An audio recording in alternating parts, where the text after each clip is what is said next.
ਜੈ ਭੀਮ, ਨੋ ਬੁੱਧਾਏ, ਜੈ ਗੁਰਦੇਵ। ਅੱਜ ਦੇ ਸਪੈਸ਼ਲ ਗੈਸਟ ਦੇ ਐਪੀਸੋਡ ਵਿੱਚ ਆਪ ਜੀ ਦਾ ਕਾਂਸ਼ੀ ਟੀਵੀ ਦੀ ਪੂਰੀ ਟੀਮ ਵੱਲੋਂ ਬਹੁਤ ਧੰਨਵਾਦ ਹੈ। ਅੱਜ ਦਾ ਐਪੀਸੋਡ ਮੈਂ ਭਾਰਤ ਵਿੱਚ ਕਰ ਰਿਹਾ ਹਾਂ। ਅੱਜ ਦੇ ਇਸ ਐਪੀਸੋਡ ਦੇ ਹੀਰੋ ਜੋ ਹਨ, ਇੱਕ ਬਹੁਤ ਉਪਮਾ, ਇੱਕ ਬਹੁਤ ਮੰਨੀ ਪ੍ਰਮੰਨੀ ਹਸਤੀ ਦੇ ਨਾਲ ਜੋ ਕਰ ਰਿਹਾ। ਜਦੋਂ ਮੈਂ ਉਹਨਾਂ ਦੀ ਗੱਲ ਕਰਾਂਗਾ ਤੁਹਾਨੂੰ ਖੁਦ ਪਤਾ ਚੱਲ ਜਾਏਗਾ ਮੈਂ ਕਿਸ ਸ਼ਖਸ ਦੀ ਗੱਲ ਕਰ ਰਿਹਾ ਹਾਂ। ਮੈਂ ਕਾਂਸ਼ੀ ਰਾਮ ਬੋਲਦਾ ਹਾਂ ਦੇ ਲੇਖਕ, ਇੱਕ ਪੜ੍ਹਿਆ ਲਿਖਿਆ ਨੌਜਵਾਨ ਗੀਤਕਾਰ, ਪਿੰਡ ਦਾ ਰਹਿ ਚੁੱਕਾ ਸਰਮੌਹ ਅਤੇ ਅੱਜ ਦੇ ਦੌਰ ਵਿੱਚ ਇੱਕ ਨੰਬਰਦਾਰ। ਪੜ੍ਹਿਆ ਲਿਖਿਆ ਹੋਣ ਦੇ ਨਾਤੇ ਆਪਣੀ ਜਿਹੜੀ ਜ਼ਿੰਮੇਵਾਰੀ ਹੈ, ਸਮਾਜ ਨੂੰ ਸੇਧ ਭਰਪੂਰ ਸਲਾਹਾਂ ਦੇ ਕੇ ਸਿੱਧੇ ਰਸਤੇ ਤੁਰਨ ਲਈ ਪ੍ਰੇਰਨਾ ਵਾਲਾ ਨੌਜਵਾਨ, ਜਿਨ੍ਹਾਂ ਦੇ ਨਾਲ ਆਪਾਂ ਗੱਲਬਾਤ ਕਰਨੀ ਹੈ। ਅੱਜ ਦੀ ਗੱਲਬਾਤ ਦਾ ਜਿਹੜਾ ਸਾਡਾ ਸਰਕਲ ਹੋਏਗਾ, ਜਿਹੜਾ ਦਾਇਰਾ ਹੋਏਗਾ, ਉਹ ਹੈ ਜਿਹੜੀ ਉਹਨਾਂ ਨੇ ਕਿਤਾਬ ਲਿਖੀ ਹੈ, ਮੈਂ ਕਾਂਸ਼ੀ ਰਾਮ ਬੋਲਦਾ ਹਾਂ। ਇਸ ਕਿਤਾਬ ਨੂੰ ਬਹੁਤ ਸਹਿਯੋਗ ਮਿਲਿਆ ਹੈ। ਜੇ ਮੈਂ ਇਹ ਕਹਿ ਦੇਵਾਂ ਕਿ ਪੰਜਾਬ ਵਿੱਚ ਅੱਜ ਦੇ ਦੌਰ ਵਿੱਚ ਸਭ ਤੋਂ ਜ਼ਿਆਦਾ ਪੜ੍ਹੀ ਜਾਣ ਵਾਲੀ ਕਿਤਾਬ ਹੈ, ਉਹਨਾਂ ਨੂੰ ਆਪਾਂ ਅੱਜ ਜੀ ਆਇਆਂ ਕਹਿਣਾ। ਪਹਿਲਾਂ ਅਗਲੀ ਗੱਲ ਆਪਾਂ ਕਰਦੇ ਹਾਂ। ਪਹਿਲਾਂ ਆਓ ਆਪਾਂ ਜੀ ਆਇਆਂ ਕਹੀਏ ਅੱਜ ਦੇ ਐਪੀਸੋਡ ਦੇ ਹੀਰੋ ਪੰਮੀ ਲਾਲੋ ਮਜਾਰੇ ਵਾਲਾ। ਪੰਮੀ ਜੀ, ਤੁਹਾਡਾ ਬਹੁਤ ਬਹੁਤ ਧੰਨਵਾਦ ਹੈ ਕਾਂਸ਼ੀ ਟੀਵੀ 'ਤੇ।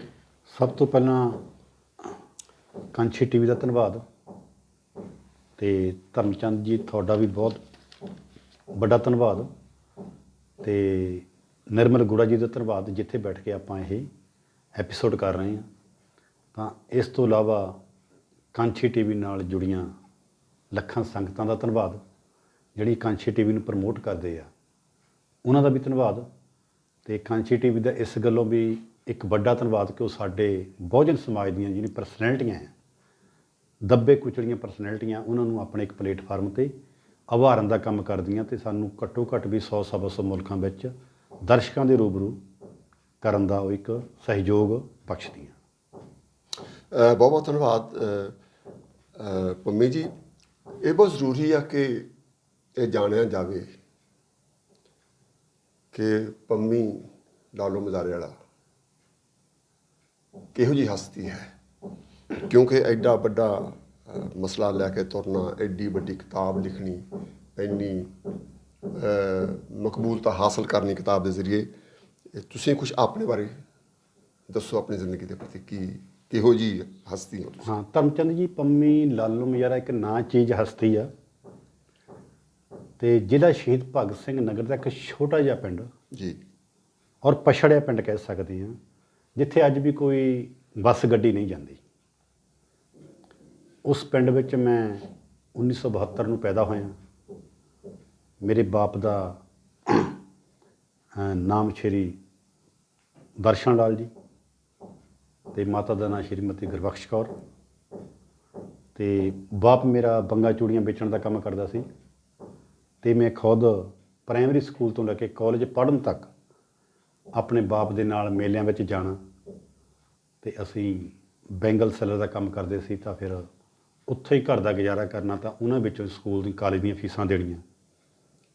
ਅਤੇ ਸਾਡਾ ਖੁਦ ਵੀ ਜਿਹੜਾ ਜੀਵਨ ਆ ਉਹ ਜੱਟਾਂ ਦੇ ਖੇਤਾਂ ਦੇ ਵਿਹੜਿਆਂ ਵਿੱਚ ਦਿਹਾੜੀਆਂ ਕਰਦੇ ਹਾਂ, ਝੋਨੇ ਝਾੜਦੇ ਹਾਂ, ਕਣਕਾਂ ਦੀਆਂ ਕੁਤਰਾਈ ਕਰਦੀਆਂ, ਕੁੱਪ ਬੰਨ੍ਹਦੇ ਹਾਂ, ਅਤੇ ਆਲੂਆਂ ਦੇ ਟੋਕਰੇ ਜਿਹੜੇ ਬਿਨਾਂ ਬਿੰਨਿਆਂ ਤੋਂ ਸਿਰ 'ਤੇ ਚੱਕਣਾ, ਇਹ ਉਹਨਾਂ ਦਿਨਾਂ ਦੀ ਇੱਕ ਫਿਤਰਤ ਸੀ, ਜਾਂ ਕਹਿ ਲਓ ਸਾਡੀ ਮਜਬੂਰੀ ਸੀ। ਪਰ ਬਹੁਜਨ ਮਹਾਂਪੁਰਸ਼ਾਂ ਦੀ ਕਿਰਪਾ ਆ ਕਿ ਅੱਜ ਅਸੀਂ ਇਹਨਾਂ ਚੀਜ਼ਾਂ ਤੋਂ ਨਿਜਾਤ ਪਾ ਲਈ ਆ। ਅਸੀਂ ਤਖਤ ਤਾਜਾਂ ਵੱਲ ਨੂੰ ਹੋ ਤੁਰੇ ਹਾਂ, ਅਤੇ ਸਾਡੇ ਹੱਥ ਵਿੱਚ ਇੱਕ ਵੱਡਾ ਹਥਿਆਰ ਆ ਕਲਮ। ਉਸ ਕਲਮ ਨੂੰ ਜੇ ਅਸੀਂ ਆਪਣੇ ਸਮਾਜ ਲਈ ਵਰਤੀਏ ਤਾਂ ਇੱਕ ਵੱਡਾ ਪਰਿਵਰਤਨ ਹੋ ਸਕਦਾ, ਇੱਕ ਵੱਡੀ ਚੇਤਨਤਾ ਆ ਸਕਦੀ ਆ। ਅਤੇ ਮੈਂ ਅੱਜ ਉਸੇ ਪਿੰਡ ਵਿੱਚ ਆਪਣੀ ਮਿਸਿਜ਼ ਜਸਵਿੰਦਰ ਕੌਰ ਅਤੇ ਬੇਟੇ ਰੀਆ ਸਿੰਘ ਦੇ ਨਾਲ ਰਹਿ ਕੇ ਜੋ ਵੀ ਕਰ ਰਿਹਾ, ਲਿਖ ਰਿਹਾ, ਉਹ ਸਾਰਾ ਕੁਝ ਉਸੇ ਪਿੰਡ 'ਚ ਹੀ ਰਹਿ ਰਹੇ ਹਾਂ, ਵੀ ਅੱਜ ਵੀ ਰਹਿ ਰਹੇ ਹਾਂ, ਅਤੇ ਪਿੰਡ ਨੂੰ ਛੱਡਣ ਦਾ ਕੋਈ ਇਰਾਦਾ ਨਹੀਂ। ਅਤੇ 2014 ਅਤੇ 2016 ਵਿੱਚ ਮੈਨੂੰ ਬਿੱਲ ਵਸਰਾ ਜੀ ਦੀ ਟੀਮ ਨੇ ਅਤੇ ਉਹਨਾਂ ਨੇ ਮੈਨੂੰ ਕੈਨੇਡਾ ਸੱਦਿਆ, ਕੈਨੇਡਾ ਬੁਲਾ ਕੇ ਮੇਰਾ ਮਾਨ ਸਨਮਾਨ ਕੀਤਾ, ਅਤੇ ਇਹ ਵੀ ਉਹਨਾਂ ਦਾ ਧੰਨਵਾਦ ਆ। ਅਤੇ ਹੋਰ ਵੀ ਪਰਸਨੈਲਿਟੀਆਂ ਦਾ ਜਿਨ੍ਹਾਂ ਨੇ ਮੈਨੂੰ ਗਾਹੇ ਬਗਾਹੇ ਮੇਰਾ ਰਾਹ ਫੜ ਕੇ ਮੇਰੇ ਰਾਹ ਦਸੇਰਾ ਬਣੇ, ਮੇਰੇ ਮਾਂ ਬਾਪ, ਮੇਰੇ ਪਿੰਡ ਦੇ ਲੋਕ, ਮੇਰੇ ਦੋਸਤ ਯਾਰ ਮਿੱਤਰ, ਔਰ ਖ਼ਾਸ ਕਰਕੇ ਮਿਸ਼ਨ ਦੇ ਰਾਹ ਵਿੱਚ ਮਿਸ਼ਨਰੀ ਲੋਕ ਜਿਨ੍ਹਾਂ ਨੇ ਮੇਰੀ ਬਾਂਹ ਫੜ ਕੇ ਮੈਨੂੰ ਉਭਾਰਨ ਦਾ ਯਤਨ ਕੀਤਾ, ਮੈਨੂੰ ਪੁਸ਼ ਕੀਤਾ, ਉਹਨਾਂ ਦਾ ਵੀ ਤਹਿ ਦਿਲ ਦੀਆਂ ਗਹਿਰਾਈਆਂ 'ਚੋਂ ਧੰਨਵਾਦ। ਬਹੁਤ ਬਹੁਤ ਸ਼ੁਕਰੀਆ ਪੰਮੀ ਲਾਲੋ ਮਜਾਰਾ ਜੀ। ਤੁਸੀਂ ਕਾਂਸ਼ੀ ਰਾਮ ਦੀ ਮੂਵਮੈਂਟ ਇਹਦੇ ਵਿੱਚ ਕਦੋਂ ਤੇ ਕਿੱਦਾਂ ਆਏ? ਇਸ ਤੋਂ ਬਾਅਦ ਆਪਾਂ ਕਿਤਾਬ ਬਾਰੇ ਡੀਪਲੀ ਗੱਲ ਕਰਾਂਗੇ। ਧਰਮਚੰਦ ਜੀ 6 ਅਪ੍ਰੈਲ 1982 ਨੂੰ ਸਾਹਿਬ ਸ਼੍ਰੀ ਕਾਂਸ਼ੀ ਰਾਮ ਮੇਰੇ ਪਿੰਡ ਤੋਂ 5 ਕਿਲੋਮੀਟਰ ਦੂਰ ਪਿੰਡ ਮੂਸਾਪੁਰ, ਜਿੱਥੇ ਸਾਹਿਬ ਨੇ ਸਭ ਤੋਂ ਪਹਿਲਾਂ ਰੈਲੀ ਕੀਤੀ। ਹਾਲਾਂਕਿ ਉਹ ਵਾਮ ਸਿੱਖ ਦੇ ਕੇਡਰਾਂ ਦੇ ਜ਼ਰੀਏ ਪੰਜਾਬ ਵਿੱਚ 1978-79 ਤੋਂ ਵਿਚਰਨਾ ਸ਼ੁਰੂ ਹੋ ਗਿਆ ਸੀ, ਅਤੇ ਪਰ ਜਿਹੜਾ ਲੋਕਾਂ ਵਿੱਚ ਉਹਨਾਂ ਦੀ ਜਾਣ ਪਹਿਚਾਣ ਹੋਈ ਆ ਆਮ ਲੋਕਾਂ ਵਿੱਚ, ਉਹ ਜਦੋਂ ਉਹਨਾਂ ਨੇ DS4 ਬਣਾਈ ਆ, ਉਸ ਮਾਧਿਅਮ ਤੋਂ ਇਹ ਉਹਨਾਂ ਦੀ ਪੰਜਾਬ ਵਿੱਚ ਪਹਿਲੀ ਕਾਨਫਰੰਸ ਸੀ। ਅਤੇ ਮੈਂ ਉਸ ਕਾਨਫਰੰਸ ਵਿੱਚ ਆਪਣੇ ਬਾਪ ਦੇ ਸਾਈਕਲ ਦੇ ਹੈਂਡਲ 'ਤੇ ਬੈਠ ਕੇ ਗਿਆ ਸੀ। ਉਸ ਵਕਤ ਸਾਹਿਬ ਪੰਜਾਬੀ ਭੁੱਲਣਾ ਬਿਲਕੁਲ ਭੁੱਲ ਗਏ ਸੀ, ਪੰਜਾਬੀ ਬੋਲਣਾ। ਅਤੇ ਉਹਨਾਂ ਦੀ ਕਾਰ ਜਿਹੜੀ ਚਿੱਟੇ ਰੰਗ ਦੀ ਅੰਬੈਸਡਰ ਕਾਰ, ਉਹ ਨਵਾਂ ਸ਼ਹਿਰ ਵੱਲੋਂ ਆਈ ਸੀ, ਅਤੇ ਮੂਸਾਪੁਰ ਦੇ ਸਕੂਲ ਵਿੱਚ ਗਰਾਊਂਡ ਵਿੱਚ ਉਹ ਫੰਕਸ਼ਨ ਹੋਇਆ ਸੀ। ਅਤੇ ਇਹਨਾਂ ਵਿੱਚ ਜਿਹੜੇ ਗੁਰਦੇਵ ਭਾਰਤੀ ਜੀ ਆ, ਸਤਨਾਮ ਸਿੰਘ ਕੈਂਥ ਜਾਂ ਹਰਭਜਨ ਲਾਖਾ, ਹੋਰ ਗੁਰੂ ਸਾਹਿਬ ਮੂਸਾਪੁਰ ਦੇ ਲੋਕਾਂ ਦਾ, ਲੋਧੀਪੁਰ ਦੇ ਪਿੰਡ ਜਿਹੜੇ ਆ, ਲੋਧੀਪੁਰ ਦੇ ਲੋਕ ਆ, ਅਤੇ ਉਸ ਤੋਂ ਬਾਅਦ ਪੱਦੀ ਮੱਟ ਵਾਲੀ ਜਾਂ ਬਾੜੋਵਾਲ, ਕਰਨਾਣਾ, ਕਮਾਮ, ਇਹ ਜਿਹੜੇ ਪਿੰਡ ਸੀ, ਇਹ ਕਾਫੀ ਇੱਥੇ ਦੇ ਮੁਲਾਜ਼ਮ ਸੀ ਤਾਂ ਸਾਹਿਬ ਦੇ ਨਾਲ ਜੁੜੇ ਹੋਏ ਸੀ। ਇਹ ਉਹ ਸਾਹਿਬ ਹੀ ਇਸ ਪਿੰਡ 'ਚ ਲੈ ਕੇ ਆਏ ਸੀ। ਤਾਂ ਸਭ ਤੋਂ ਵੱਡੀ ਜਿਹੜੀ ਜਾਣ ਪਛਾਣ ਸੀ ਸਾਹਿਬ ਦੀ ਇਸ ਰੈਲੀ ਦੇ ਥਰੂ ਆਮ ਲੋਕਾਂ ਵਿੱਚ ਹੋਈ ਸੀ, ਵੀ ਸਾਹਿਬ ਕਾਂਸ਼ੀ ਰਾਮ ਨਾਮ ਦੀ ਕੋਈ ਪਰਸਨੈਲਿਟੀ ਹੈ, ਉਹ ਲੋਕਾਂ ਨੂੰ ਜਾਗਰਤ ਕਰ ਰਹੀ ਹੈ। ਅਤੇ ਆਮ ਲੋਕਾਂ ਵਿੱਚ ਉਹਨਾਂ ਦੀ ਗੱਲ ਗਈ, ਅਤੇ ਆਮ ਲੋਕਾਂ ਨੇ ਉਹਨਾਂ ਦੀ ਗੱਲ ਨੂੰ ਐਕਸੈਪਟ ਕੀਤੀ। ਤਾਂ ਪਰ ਸਭ ਤੋਂ ਵੱਡੀ ਗੱਲ ਵੀ ਜਿਹੜਾ ਉਹਨੂੰ ਹਿੰਦੀ 'ਚ ਭਾਸ਼ਣ ਦਿੱਤਾ ਸੀ, ਮੈਨੂੰ ਅੱਜ ਵੀ ਯਾਦ ਨਹੀਂ ਵੀ ਉਹਨੇ ਕੀ ਕਿਹਾ ਸੀ। ਹਾਲਾਂਕਿ ਮੈਂ ਹਾਲਾਂਕਿ ਉਹਨਾਂ ਜੋ ਜਿਹਨੇ ਉਹ ਪ੍ਰੋਗਰਾਮ ਕਰਾਇਆ ਸੀ, ਜਾਂ ਮੈਚਿਓਰ ਜਿਹੜੀਆਂ ਪਰਸਨੈਲਿਟੀਆਂ ਸੀ ਉਸ ਪ੍ਰੋਗਰਾਮ ਵਿੱਚ ਇਨਵੋਲਵਮੈਂਟ ਸੀ ਜਿਨ੍ਹਾਂ ਦੀ, ਮੈਂ ਉਹਨਾਂ ਤੋਂ ਬਾਅਦ ਵਿੱਚ ਪਤਾ ਕਰਕੇ ਕਿਤਾਬ ਵਿੱਚ ਉਸ ਘਟਨਾ ਦਾ, ਉਸ ਪ੍ਰੋਗਰਾਮ ਦਾ ਮੈਂ ਜ਼ਿਕਰ ਕੀਤਾ ਵੀ ਸਾਹਿਬ ਨੇ ਅਸਲ ਵਿੱਚ ਉਸ ਵਿੱਚ ਕਿਹਾ ਕੀ ਸੀ। ਅੱਛਾ, ਆਪਣੇ ਪੰਮੀ ਜੀ ਬਹੁਤ ਜ਼ਰੂਰੀ ਹੈ ਇਹ ਜਾਣਨਾ, ਜਿਹੜੀ ਤੁਸੀਂ ਇਹ ਕਿਤਾਬ ਲਿਖੀ ਆ, ਇਹਦੇ ਵਿੱਚ ਬਹੁਤ ਜ਼ਿਆਦਾ ਮੈਟਰ ਆ, ਉਹਨੂੰ ਆਪਾਂ ਅੱਖੋਂ ਪਰੋਖੇ ਨਹੀਂ ਕਰ ਸਕਦੇ। ਪਰ ਇਹ ਜ਼ਰੂਰੀ ਆ ਕਿ ਕਿਤਾਬ ਲਿਖਣ ਦਾ ਜਿਹੜਾ ਤੁਹਾਡਾ ਮਨ ਬਣਿਆ, ਇਹ ਤੁਸੀਂ ਡਿਸਾਈਡ ਕੀਤਾ, ਫੈਸਲਾ ਕੀਤਾ ਕਿ ਮੈਂ ਸਾਹਿਬ ਕਾਂਸ਼ੀ ਰਾਮ ਜੀ ਦੇ ਬਾਰੇ ਕਿਤਾਬ ਲਿਖਣੀ ਆ, ਇਹ ਕਦੋਂ ਤੇ ਕਿੱਦਾਂ ਤੁਸੀਂ ਮਨ ਬਣਾਇਆ? ਮੈਂ ਮੈਟ੍ਰਿਕ ਤੋਂ ਲੈ ਕੇ ਜਦੋਂ ਕਾਲਜ ਤੱਕ ਦਾ ਸਫ਼ਰ ਕੀਤਾ, ਤਾਂ ਮੈਂ ਕਦੀ ਕਹਾਣੀ ਲਿਖਣ ਵੱਲ ਹੋਣਾ, ਕਦੀ ਮਿੰਨੀ ਕਹਾਣੀ ਲਿਖਣੀ, ਅਤੇ ਕਦੀ ਕੋਈ ਆਰਟੀਕਲ ਲਿਖ ਦੇਣਾ ਕਿਸੇ ਨਾ ਕਿਸੇ ਅਖਬਾਰ ਵਿੱਚ। ਹਾਲਾਂਕਿ ਜਨਤਕ ਲਹਿਰ ਅਖਬਾਰ ਵਿੱਚ ਲਿਖਦੇ ਰਹੇ, ਉਸ ਤੋਂ ਬਾਅਦ ਬਹੁਜਨ ਸੰਦੇਸ਼ ਇੱਕ ਅਖਬਾਰ ਸੀ, ਉਹ 'ਚ ਲਿਖਦੇ ਰਹੇ ਹਾਂ। ਅਤੇ ਜਾਂ ਕਾਲਜ ਦੇ ਜਿਹੜਾ ਮੈਗਜ਼ੀਨ ਹੈ ਉਹਦੇ ਵਿੱਚ ਮੈਂ ਰਚਨਾਵਾਂ ਲਿਖਦੇ ਰਿਹਾ। ਅਤੇ ਆਸਤੇ ਆਸਤੇ ਕਰਦੇ ਉਸ ਤੋਂ ਬਾਅਦ ਪੰਜਾਬ ਦੇ ਜਿੰਨੇ ਪ੍ਰਸਿੱਧ ਕਲਾਕਾਰ ਆ, ਸੁਦੇਸ਼ ਕੁਮਾਰੀ, ਸਤਵਿੰਦਰ ਬੁੱਗਾ, ਅਤੇ ਗੁਰਰੇਜ ਅਖਤਰ, ਕੁਲਦੀਪ ਪੂਰੇਵਾਲ, ਅਤੇ ਗੋਗੀ ਬੈਂਸ, ਇਹਨਾਂ ਬਹੁਤ ਸਾਰੀਆਂ ਹਸਤੀਆਂ ਨੇ ਉਹ ਮੇਰੇ ਗੀਤਾਂ ਨੂੰ ਆਪਣੀ ਆਵਾਜ਼ ਦਿੱਤੀ ਆ। ਪਰ ਹੌਲੀ ਹੌਲੀ ਮੈਨੂੰ ਵੀ ਨਹੀਂ ਪਤਾ ਲੱਗਾ ਵੀ ਮੈਂ ਕਦ ਇੱਧਰ ਮਿਸ਼ਨ ਵੱਲ ਕਨਵਰਟ ਹੋ ਗਿਆ, ਕਿਉਂਕਿ ਸਾਹਿਬ ਨੂੰ ਤਾਂ ਅਸੀਂ ਤਕਰੀਬਨ ਲਖਨਊ ਤੱਕ, ਦਿੱਲੀ ਤੱਕ, ਪੰਜਾਬ ਦੀਆਂ ਹਰ ਰੈਲੀਆਂ ਤੱਕ ਅਸੀਂ ਦੇਖਣ ਜਾਂਦੇ ਰਹੇ ਹਾਂ। ਤਾਂ ਉਦੋਂ ਇੱਕ ਆਭਾਰ ਵੀ ਸੀ, ਉਦੋਂ ਅਸੀਂ ਵੀ ਪੂਰੇ 20-22 ਸਾਲ ਦੇ ਸੀ। ਉਸ ਤੋਂ ਬਾਅਦ ਪੰਜਾਬ 2001 ਵਿੱਚ ਫਰਵਰੀ ਤੋਂ ਲੈ ਕੇ ਫਰਵਰੀ 2000 ਮਾਰਚ ਤੱਕ 2 ਤੱਕ ਸਾਹਿਬ 13 ਮਹੀਨੇ ਪੰਜਾਬ 'ਚ ਰਹੇ ਆ।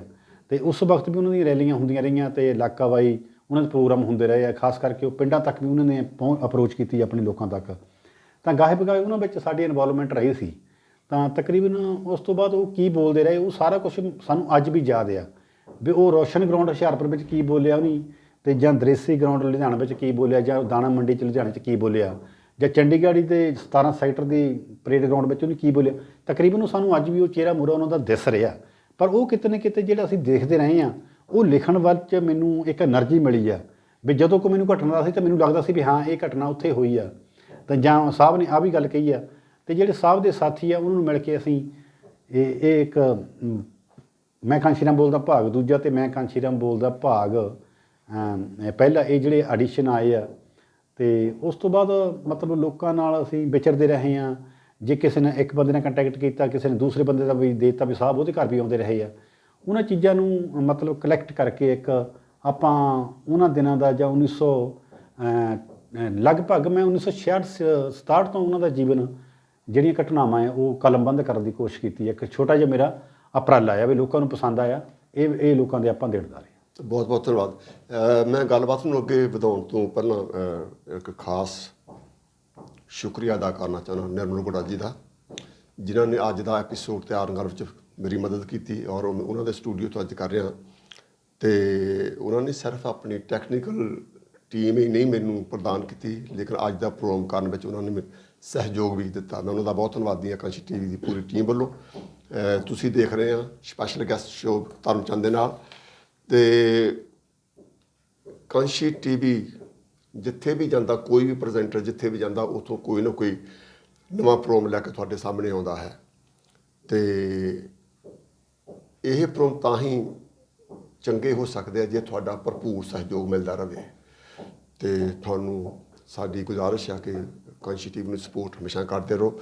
ਮੈਂ ਆਪਣੇ ਸਵਾਲ ਨੂੰ ਅੱਗੇ ਤੋਰਦਾ ਪੰਮੀ ਜੀ, ਉਹ ਇਹ ਹੈ ਕਿ ਵੀ ਤੁਸੀਂ ਇਹ ਸਾਹਿਬ ਕਾਂਸ਼ੀ ਰਾਮ ਜੀ ਦਾ ਸਪੀਚ ਜਿਹੜੀਆਂ ਸੀਗੀਆਂ, ਜਿਹੜੇ ਲੈਕਚਰ ਸੀਗੇ, ਉਹ ਤੁਸੀਂ ਕਲਮਬੰਦ ਕੀਤੇ।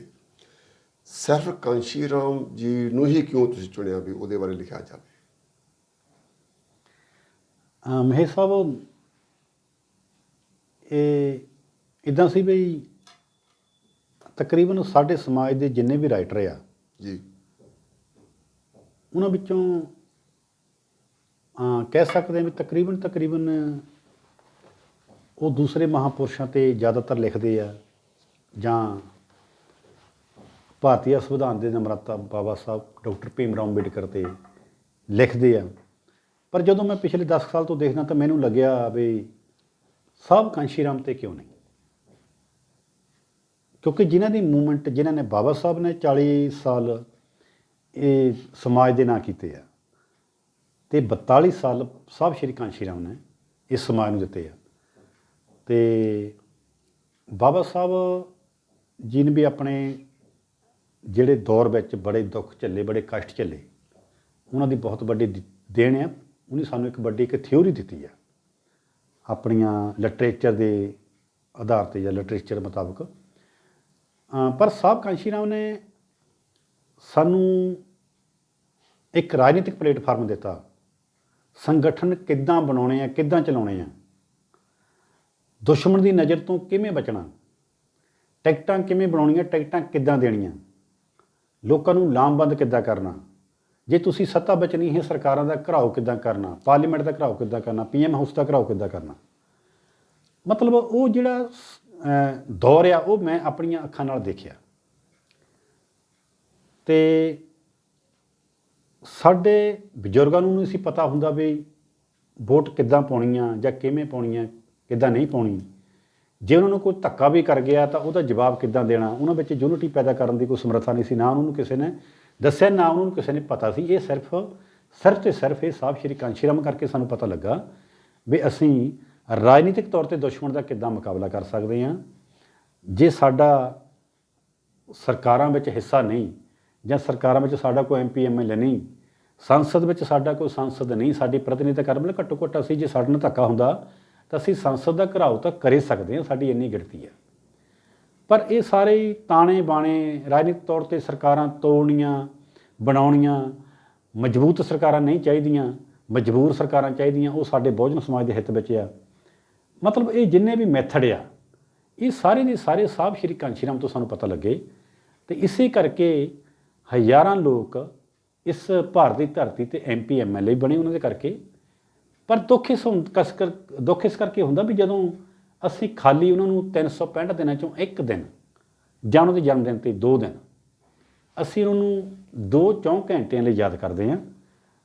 ਪਰ ਜਦ ਕਿ ਉਹਨਾਂ ਨੂੰ ਅਸੀਂ ਹਰ ਦਿਨ ਯਾਦ ਕਰਨਾ ਚਾਹੀਦਾ, ਹਰ ਦਿਨ ਉਹਨਾਂ ਦੀ ਫਿਲਾਸਫੀ 'ਤੇ ਗੱਲ ਹੋਣੀ ਚਾਹੀਦੀ ਹੈ, ਹਰ ਦਿਨ ਵੱਡੀਆਂ ਵੱਡੀਆਂ ਰੈਲੀਆਂ 'ਚ ਵੱਡੀਆਂ ਵੱਡੀਆਂ ਕੇਡਰਾਂ 'ਚ ਉਹਨਾਂ ਦੀ ਗੱਲ ਹੋਣੀ ਚਾਹੀਦੀ ਹੈ, ਉਹਨਾਂ ਦੀ ਆਈਡੀਓਲੋਜੀ ਦੀ ਗੱਲ ਹੋਣੀ ਚਾਹੀਦੀ ਹੈ ਵੀ ਸਾਹਿਬ ਦੀ ਆਈਡੀਓਲੋਜੀ ਅਸਲ ਵਿੱਚ ਹੈ ਕੀ ਸੀ। ਇਸੇ ਕਰਕੇ ਸਾਨੂੰ ਦੁੱਖ ਹੁੰਦਾ ਵੀ ਉਹਨਾਂ ਦੀ ਆਈਡੀਓਲੋਜੀ ਨੂੰ ਅਸੀਂ ਲੋਕਾਂ ਵਿੱਚ ਲੈ ਕੇ ਨਹੀਂ ਜਾ ਸਕੇ। ਇੱਕ ਨਵੀਂ ਜਿਹੜੀ 20-25 ਸਾਲ ਦੀ ਜਨਰੇਸ਼ਨ ਆ, ਉਹਨਾਂ ਨੂੰ ਕਿਸੇ ਕਲਾਕਾਰ ਬਾਰੇ ਤਾਂ ਪਤਾ ਹੋ ਸਕਦਾ, ਪਰ ਉਹਨੂੰ ਸਾਹਿਬ ਸ਼੍ਰੀ ਕਾਂਸ਼ੀ ਰਾਮ ਦੀ ਆਈਡੀਓਲੋਜੀ ਬਾਰੇ ਨਹੀਂ ਪਤਾ, ਕਿਉਂਕਿ ਅਸੀਂ ਬੇਈਮਾਨ ਹਾਂ, ਅਸੀਂ ਉਹਨਾਂ ਦੀ ਆਈਡੀਓਲੋਜੀ ਨੂੰ ਆਮ ਪੀੜ੍ਹੀ ਵਿੱਚ ਲੈ ਕੇ ਗਏ ਹੀ ਨਹੀਂ। ਅਸੀਂ ਅੱਜ ਗੱਲ ਕਰ ਰਹੇ ਹਾਂ ਪੰਮੀ ਲਾਲੋ ਮਜਾਰਾ ਦੇ ਨਾਲ, ਜਿਨ੍ਹਾਂ ਨੇ ਆਹ ਕਿਤਾਬ ਲਿਖ ਕੇ ਤੁਹਾਡੇ ਸਪੁਰਦ ਕੀਤੀ ਹੈ, ਔਰ ਇਹ ਬਹੁਤ ਪੜ੍ਹੀ ਜਾ ਰਹੀ ਹੈ। ਅਗਰ ਤੁਸੀਂ ਨਹੀਂ ਪੜ੍ਹੀ ਤਾਂ ਇਸ ਕਿਤਾਬ ਨੂੰ ਜ਼ਰੂਰ ਪੜ੍ਹੋ, ਔਰ ਤੁਸੀਂ ਬਹੁਤ ਕੁਝ ਸਿੱਖੋਗੇ ਸਾਹਿਬ ਕਾਂਸ਼ੀ ਰਾਮ ਦੇ ਬਾਰੇ ਵਿੱਚ ਵੀ, ਔਰ ਸਾਡੇ ਦਲਿਤ ਸਮਾਜ ਦੀ ਜਿਹੜੀ ਪੋਲੀਟੀਕਲ ਪਾਵਰ ਹੈ ਉਹਦੇ ਬਾਰੇ ਵੀ ਬਹੁਤ ਕੁਝ। ਤਕਰੀਬਨ ਹਰ ਸਪੀਚ ਜਿਹੜੀ ਸਾਹਿਬ ਕਾਂਸ਼ੀ ਰਾਮ ਜੀ ਨੇ ਕੀਤੀ ਉਹਦਾ ਜ਼ਿਕਰ ਇਹਨਾਂ ਨੇ ਕੀਤਾ। ਅਤੇ ਆਪਾਂ ਗੱਲ ਕਰਦੇ ਹਾਂ ਸਾਹਿਬ ਕਾਂਸ਼ੀ ਰਾਮ ਜੀ ਦੀ ਕਈ ਗੱਲਾਂ ਬੜੀਆਂ ਸੋਚ ਅਧੀਨ ਆ ਕਿ ਸਾਹਿਬ ਕਾਂਸ਼ੀ ਰਾਮ ਜੀ ਨੇ ਇੱਕ ਟਾਈਮ 'ਤੇ ਕਿਹਾ ਸੀਗਾ ਕਿ ਬਈ ਜਿਹੜਾ ਮੇਰਾ ਮੈਨੀਫੈਸਟੋ ਹੋਊਗਾ ਉਹ ਸ਼੍ਰੀ ਗੁਰੂ ਗ੍ਰੰਥ ਸਾਹਿਬ ਦੀ ਫਿਲਾਸਫੀ ਦੇ ਆਧਾਰਿਤ ਹੋਵੇਗਾ। ਇਸ ਵਿਚਾਰ ਨੂੰ, ਕਿਉਂਕਿ ਜਿਹੜੇ ਬਾਕੀ ਸਾਰੀਆਂ ਸਿਆਸੀ ਪਾਰਟੀਆਂ ਉਹ ਆਪਣਾ ਮੈਨੀਫੈਸਟੋ ਤਿਆਰ ਕਰਦੀਆਂ ਔਰ ਲੋਕਾਂ 'ਚ ਵੰਡਦੀਆਂ,